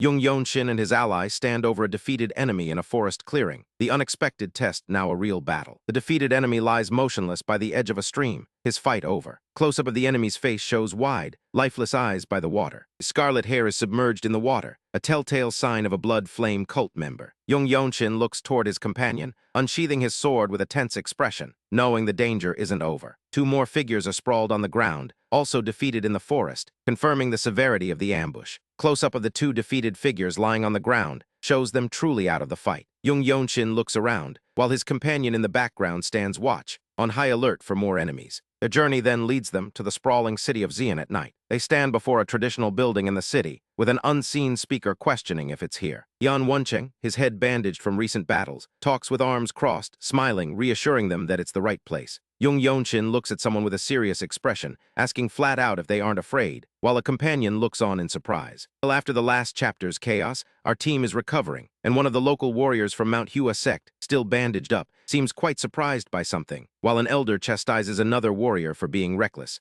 and some young hothead tries to protest his own involvement in the recent fight. Back in the Radiant Demon Squad's temporary base, our borrowed time boy and his companions find their squad leader is still missing, as Chung Mayung, the blue-eyed demon sword from Mount Hua sect, explains that they don't know something, looking perfectly calm despite the recent battles, while his female companion watches on with a thoughtful expression. Then we get a brutal flashback to a fiery explosion, with Chung Mayung bravely lunging forward to protect civilians, even as the blast lights up his determined blue eyes. Beak Murieo and our purple-haired prodigy watch as the one-eyed Mount Hua sect warrior, Chung Mayung, pats the head of an injured person, but the piece is shattered by a projectile impacting a wooden wall, and a round metal object rolls ominously across the floor, making Yeon-Shin and Murieo look completely surprised by this new attack. Yeon Woncheng stares with concern at the bandaged man, who now has an intense blue eye, right before an explosion erupts in the middle of their village, as a pair of black shoes step onto the dusty ground, and the bandaged man sighs dramatically. This mystery man then places his hand on Yeon Woncheng's head, seemingly to calm him, but our dying genius and Beak Murieo crouch into a defensive posture, ready for anything, with Yeon-Shin staring intensely at the new threat. Sword fighters clash in the air around them, and our time-limited swordsman declares,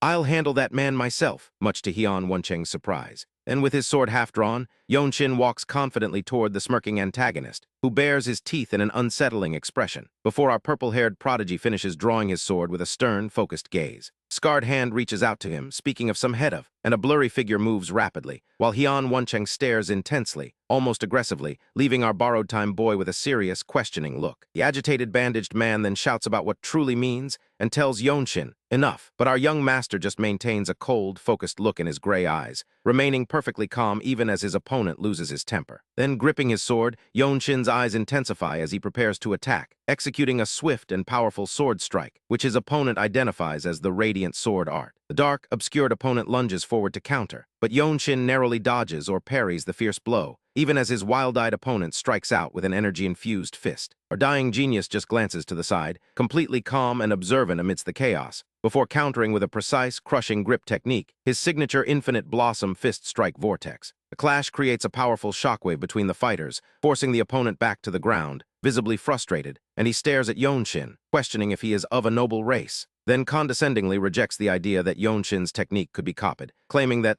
martial art cannot be copied by people. Our purple-haired prodigy looks back, giving a sharp, cold retort that the man talks too much, as the opponent gives a small, mocking smile. But Yeon-Shin just stares calmly back with a neutral expression. The enemy then taunts him by questioning what's become of that land, asking if he expects your HOMETOWN to be left untouched. Our borrowed time boy looks coldly at his cackling opponent, his gray eyes blazing with an intense focus, and we get a brief, unsettling flashback to a woman waking a young master for breakfast, and an elderly man lying bleeding, crying as he speaks to his third son. And Yeon-Shin's eyes glow with energy discharge, and he stands in a fierce combat stance, radiating intense Kai energy, as an opponent with a mustache smirks, calling him a martial artist. Yeon-Shin looks towards his standing opponent in a desolate area, asking when do they feel despair, and the opponent, now speaking internally, lists the two greatest sources of despair for a martial artist. The dying genius then maneuvers rapidly past his opponent's sweeping arm, asking, then, in what kind of situation would martial arts-obsessed warriors suffer a shock on par with those? Simply cutting off his limbs isn't enough, before grabbing his opponent's wrist with a glowing Kai-infused hand, pressing his palm firmly onto the man's arm, and releasing an intense burst of Kai, locking his opponent's joints with glowing palms. The opponent grimaces in shock, trying desperately to counter the grasp, but Yeon-Shin stands his ground, firmly controlling the arm with both hands, forcefully locking their joints in combat. The opponent stares at Yeon-Shin with disbelief, asking, "How do you know my technique?" And our purple-haired prodigy calmly responds, "Huh, seems like it's better done this way." The opponent yells in anger, eyes wide with frustration at being mocked, but Yeon-Shin's cold gray eye remains perfectly calm as he firmly holds his distressed opponent, revealing his strategy to throw demonic martial artists into despair. He walks as he reflects, explaining, to martial artists, their martial art is their life built up through countless years of dedication. We need to deny that and reveal their own martial art in a superior form, and the way to truly break them is right before their very eyes. The opponent, utterly bewildered, can only ask about his STEPS, reacting with intense shock, mouth agape, as our borrowed time boy wears a smug, confident smirk. The enemy expresses extreme distress, sweat pouring down his face, as Yeon-Shin performs a rapid, glowing martial arts movement, striking the opponent who reacts with agonizing screams. AH, their hands locked in a tense, knuckle-white struggle. The opponent screams in pure agony, face twisted in pain. GAHHH. But our young master looks forward with a calm, predatory expression, maintaining his grip. After the intense fight, a desolate fortress warrior pins a struggling enemy to the ground, while the one-eyed Mount Hua warrior and his female companion react with shock, realizing he subdued THE.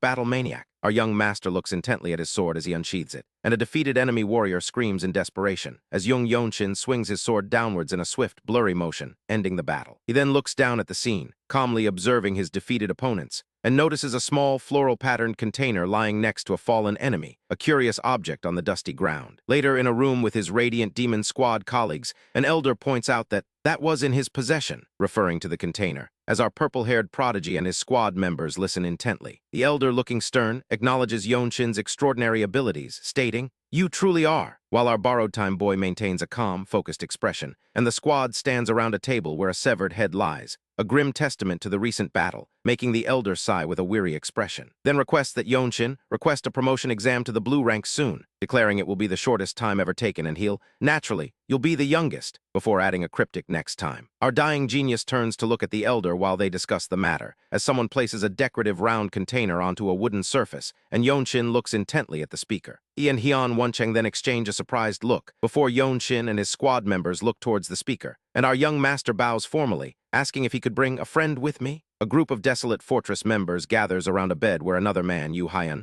lies unconscious, his energy severely depleted. Internal monologue explains that the energy core is an organ that contains a trace amount of innate energy from birth. It can get damaged if completely emptied, and our borrowed time boy comments, "I thought this is common." The older man looks serious, as three characters gather looking concerned, but Yeon-Shin retains a determined, serious expression, while the older man looks down at the resting Yu Hyan. He explains that a martial master is needed to absorb and transfer the energy in place of the unconscious Hyun, and the older man looks downward with a serious, concerned expression, his eye narrowing slightly. He glances at a companion standing with arms crossed, and our dying genius looks up with a stoic, tired expression, then asks, "Is the squad leader using the frequency whispering technique?" The older man looks shocked, his eyes wide, as Yeon-Shin stands and stares back at him. The older man then hands a small container to Yeon-Shin, telling him, "Swallow it and start the process." Yeon-Shin closes his eyes in focus as energy swirls around him, recalling that Lightning Genius had previously absorbed an elixir incredibly quickly and perfectly integrated IT, and he realizes that with his unique ability, it'll be possible to quickly dissolve the Plum Blossom Pill's energy and transfer IT to Hyun within the time limit. A purple-haired prodigy looks calm with his eyes closed, and then consumes the pill provided by his ally, his expression determined as he swallows it. He meditates, surrounded by energy, now understanding, "I understand it now that I have consumed it." The Plum Blossom Pill is a special elixir tailored to a specific way of manipulating internal energy. For someone like me who hasn't studied the Mount HUA, sect's internal ARTS, it would take a whole year to fully settle the Plum Blossom Pill's true energy into my body. He reflects, "Unless I undergo a full year of closed-door training, it would be no different from someone else's energy. That's why the Battle Maniac did not snatch it away immediately. In the amount of time needed, it would be better to develop my own martial ARTS. Still, can't I use IT while transferring the energy to Hyun? As energy begins to gather and glow inside his body, he realizes, yes, it is possible. He sits in meditation, enveloped in glowing energy, sensing a massive amount of power and feeling his middle energy core start to widen, thinking, it didn't fully open. It managed to greatly shorten the time needed. One of the onlookers shows a shocked facial expression at his rapid progress. Our borrowed time boy then places his hand on Yu Hyan's back, concentrating intensely as energy glows around his hand, and he closes his eyes in deep concentration, beginning the transfer. Yeon-Shin sits behind Yu Hyan, both enveloped in a glowing aura of energy, as several characters look on with surprised and intense expressions, watching the energy flow. The energy then explodes in a brilliant flash of light, and Yeon-Shin's hand touches Yu Hyan's shoulder one last time. He stands beside the other man, eyes closed in final focus, then opens his eyes with a blink. Man in dark robes asks if Yu Hyan is conscious, and Yu Hyan replies with a clear yes. Yeon-Shin holds Yu Hyan's wrist to confirm the energy transfer, and the healed man looks on with a shocked, wide-eyed expression. Dying Genius looks intently at his own hands, reflecting that not only has Hyun's lost internal energy been restored, it has also grown stronger. While the elder realizes he completely dissolved the Plum Blossom Pill's energy as well as infused IT into Hyun's body without even the slightest loss. The shocked man watches with wide eyes, amazed by the feat, and the older man looks at Yeon-Shin with newfound respect, calling him a man. Our young master looks back over his shoulder with a serious expression. Then he and the older man clasp hands in a traditional martial arts greeting. The elder bows respectfully, declaring, "You have saved the future of Mount HUA sect," as two observers look on with tense expressions, while a scarred warrior observes calmly. A group of warriors then gathers around Yeon-Shin, agreeing that a reward is inevitable, and the elder tells him to accept their of gratitude, so please accept it. He even pats our purple-haired prodigy on the head kindly, and Yeon-Shin bows in gratitude before asking the squad leader, "Thank you." "Leader, is the mission?" The scarred man listens intently, then responds to Yeon-Shin with an affirmative yes. Back at the Desolate Fortress, our borrowed-time boy is trying to make sense of the vast new power he's gained. But as he sits alone with his sword, meditation isn't bringing the answers he needs for the next steps. He remembers his elf advisor promising to teach him the martial arts he needs when the time is right. And he silently asks himself how to take the second step of the evading swift step, or how to invent new forms for his infinite blossom fist strike. He continues to meditate, but inspiration simply isn't striking, which is incredibly frustrating. Suddenly, Captain Ma Jin approaches, mentioning the martial transcending ground, explaining how the Desolate Fortress was founded to be an ocean that brings together all 17 diverse martial groups. This gives our purple-haired prodigy an idea as he grips his sword, and he sets out through the fortress corridors, where his reputation has clearly preceded him. Other members look on in surprise as he passes, with one muttering about the incredible feat he achieved, saving the Mount Hua sect leader's disciple. Word has clearly spread that he even saved the life of the sect leader's student, and a request for his support has come in. He continues up a stone staircase, his expression stoic. He arrives at the martial transcending ground, where warriors are sparring, observing them from a distance. This arena is where the 17 distinct martial styles intersect, and he watches with a weary look when an older official in purple robes appears behind him. Our dying genius turns to face him, contemplating the blue robe rank he's set to receive, touching his lips in thought. He introduces himself as Jung Yeon-Shin, then walks away as the purple-robed official watches. The official mentions his bureau, and Yeon-Shin looks back skeptically, his intense gaze fixed. The official smiles, and Yeon-Shin acknowledges his new blue robe status. He stares intensely as the conversation continues around him, noting that the dueling grounds are quite lively. Suddenly, a gloved hand executes a powerful strike, clashing with an opponent in a blast of energy. A warrior in white robes looks on with fierce determination, then approaches Yeon-Shin and another observer. He walks directly towards them, and our purple-haired prodigy listens silently. The martial artist Chung Mayung confronts them, demanding again. Yeon-Shin looks thoughtful, a sweat drop on his temple, realizing they didn't even get a chance to exchange names last time. He looks seriously at Chung Mayung, then calmly into the distance, reflecting that Chung Mayung had helped him form his energy accumulation discharge before, wondering if it would benefit the radiant sword art now. Chung Mayung, now sporting an eye patch, confronts Yeon-Shin, asking him flat out if he's a rookie. Our borrowed-time boy's eyes widen in surprise. Chung Mayung smiles calmly, admitting that he's one-eyed now, though. He stands beside Yeon-Shin, still smiling. As he adjusts his bandages, Chung Mayung states that if he doesn't push himself, he falls behind, because this sect is full of powerful people. Yeon-Shin listens with a somber expression, as Chung Mayung finishes, referring to his senses. Yan Woncheng and other Desolate Fortress members stand by, looking on seriously. Yeon-Shin looks skeptically at a senior member, his intense gray eyes fixed. Yan Woncheng bows respectfully to a senior warrior, stating that the records speak for themselves. Chung Mayung smiles, his signature eye patch prominent. Silver-haired elf observes from above, noting that it's not unusual for Chung Mayung to dismiss people, even causing orthodox sect leaders to lose their lives for their hypocrisy, which is why he's called the demonic blue-eyed swordsman. Yeon-Shin looks towards a man in a purple robe, thoughtfully touching his chin, standing with other fortress members.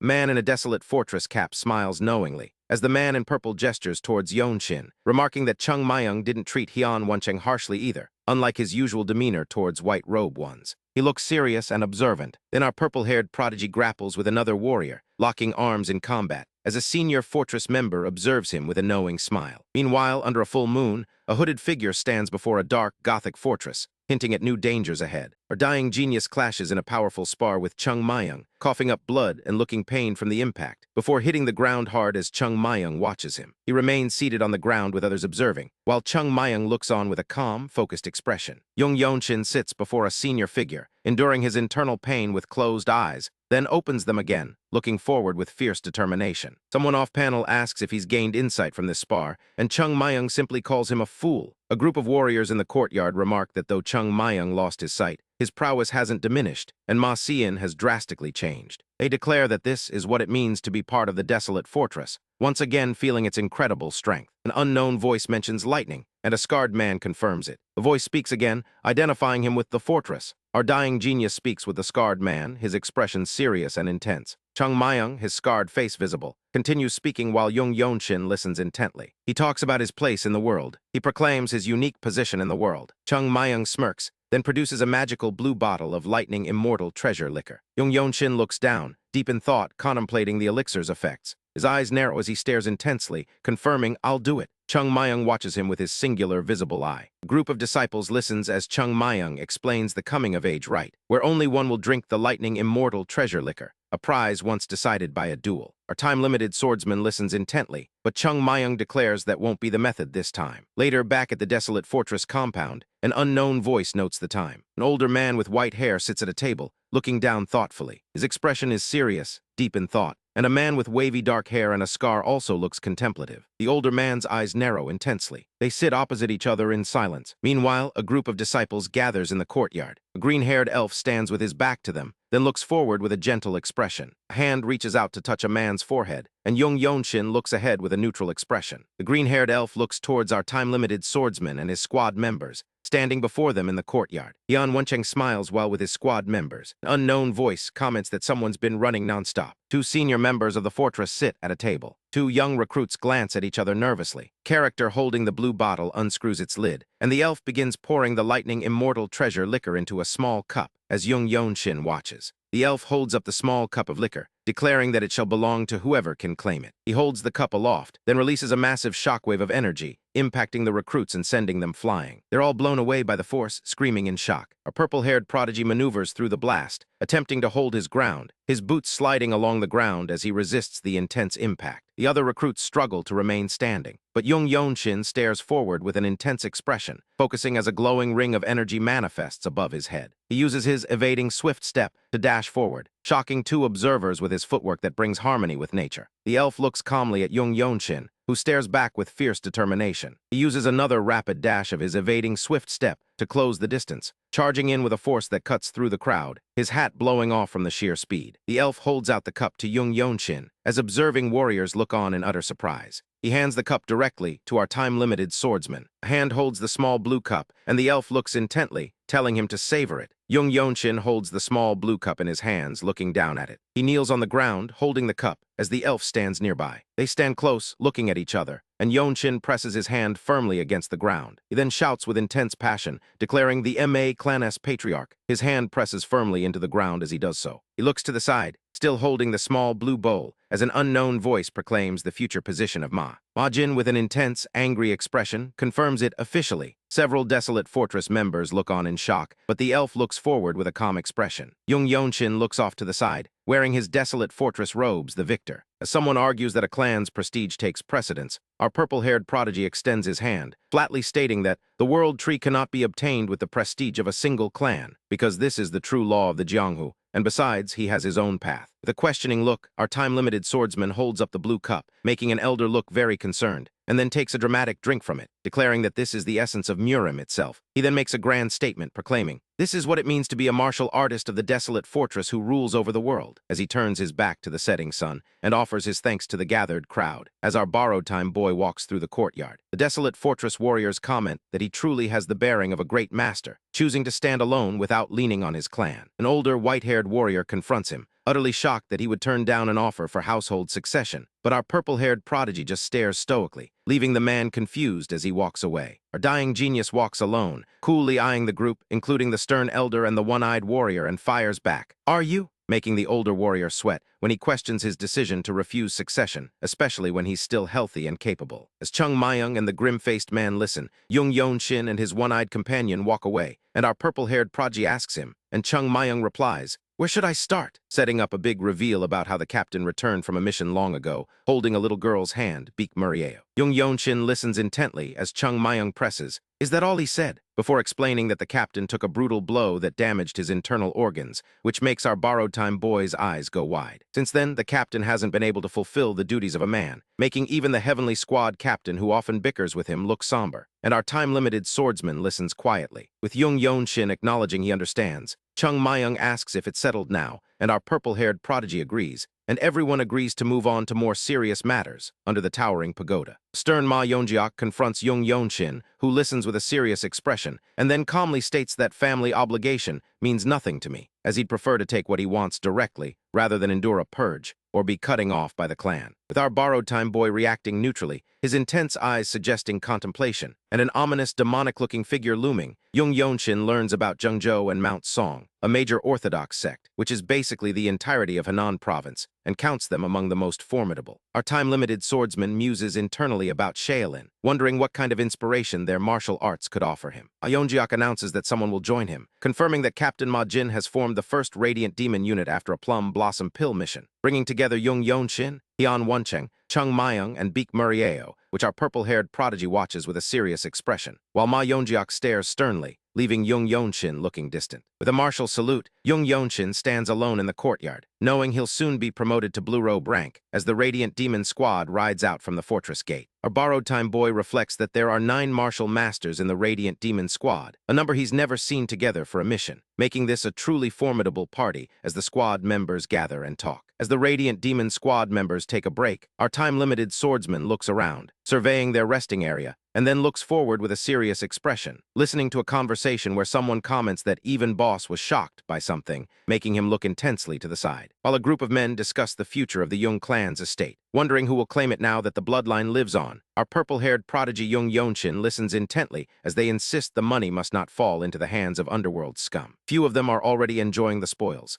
casually drinking, when Jung Yeon-Shin and his enthusiastic ally, Hyun Woncheng, stride in and declare they've arrived at the Jung Manor. The men react with cynical smirks, unimpressed by the 2 intruders, but Jung Yeon-Shin remains serious, and his ally flashes a smug, knowing grin. As another man continues to drink, unaffected, one suddenly looks shocked, realizing who they are, as Hyun Woncheng proudly displays the Desolate character embroidered on his uniform. The revelation causes a ripple of fear through the room as one man whispers, "Desolate." But Jung Yeon-Shin only stares forward with a gaze so cold it could freeze the room, and the man holding a bottle simply ignores it all. Another man eyes them suspiciously, until a bald man with a massive cleaver warns them to be careful, gripping his weapon with clear intent to strike. He brings the massive cleaver down with all his might, shouting the Desolate fortress name as a challenge. But our borrowed time boy meets it with an explosive energy technique that blows the attack away, and gives the bald man a calm, sharp look that sends shivers down his spine. The bald man is wide-eyed with shock at the sheer power before him, as Jung Yeon-Shin steps forward, his presence radiating an undeniable intimidation that sends his opponents reeling. Our focused swordsman prepares for combat,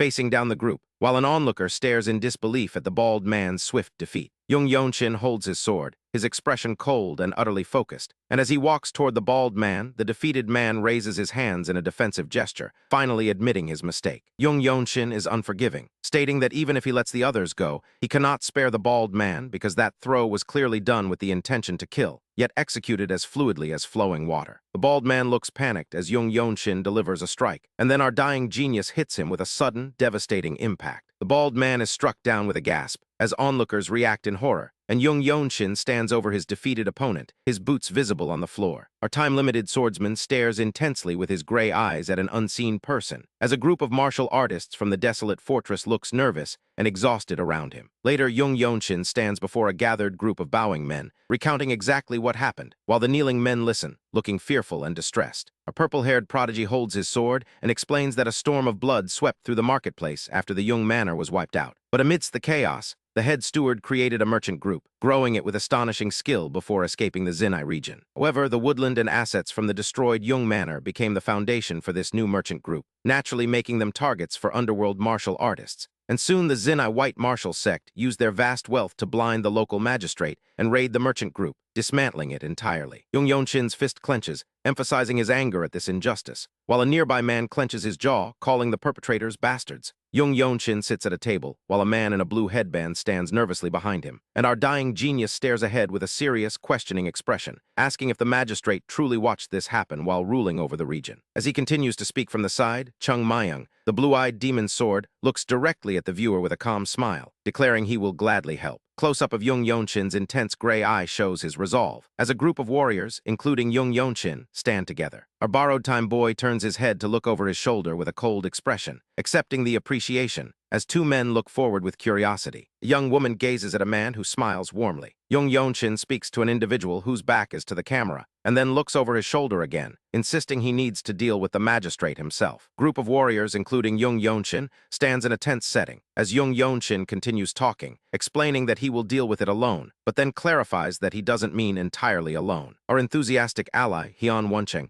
immediately steps up and volunteers to go with him. Man adjusts his blue headband, smiling as Jung Yeon-Shin watches him, remarking that otherwise the desolate fortress would weep. Jung Yeon-Shin looks on with a stoic expression, his thoughtful demeanor unbroken, as another person chuckles and adds that others are too intimidated to object. Our dying genius stares forward with a serious, slightly pained expression, internalizing the situation, because while Hyun Woncheng may seem like a joke within the desolate fortress, he is perhaps a true great hero who appears in stories. Soon, Jung Yeon-Shin and his companions stand before the massive gates of the Zinai White Martial sect, where our borrowed-time boy stands with his arms crossed, looking calm and collected. Then a hand grips the hilt of a sword, and a door is struck by powerful energy, causing cracks to form on its surface. A warrior from the desolate fortress strikes downward with a sword, releasing a powerful blast of energy, as Jung Yeon-Shin looks forward with a calm, stoic expression, prepared for what comes next. Another warrior from the desolate fortress lands on the ground after a jump, continuing the assault. Hyun Woncheng smiles while looking back at Jung Yeon-Shin as they walk further into the sect, letting out a cheerful ho. Two warriors from the Zinai White Martial sect confront the duo with hostile expressions,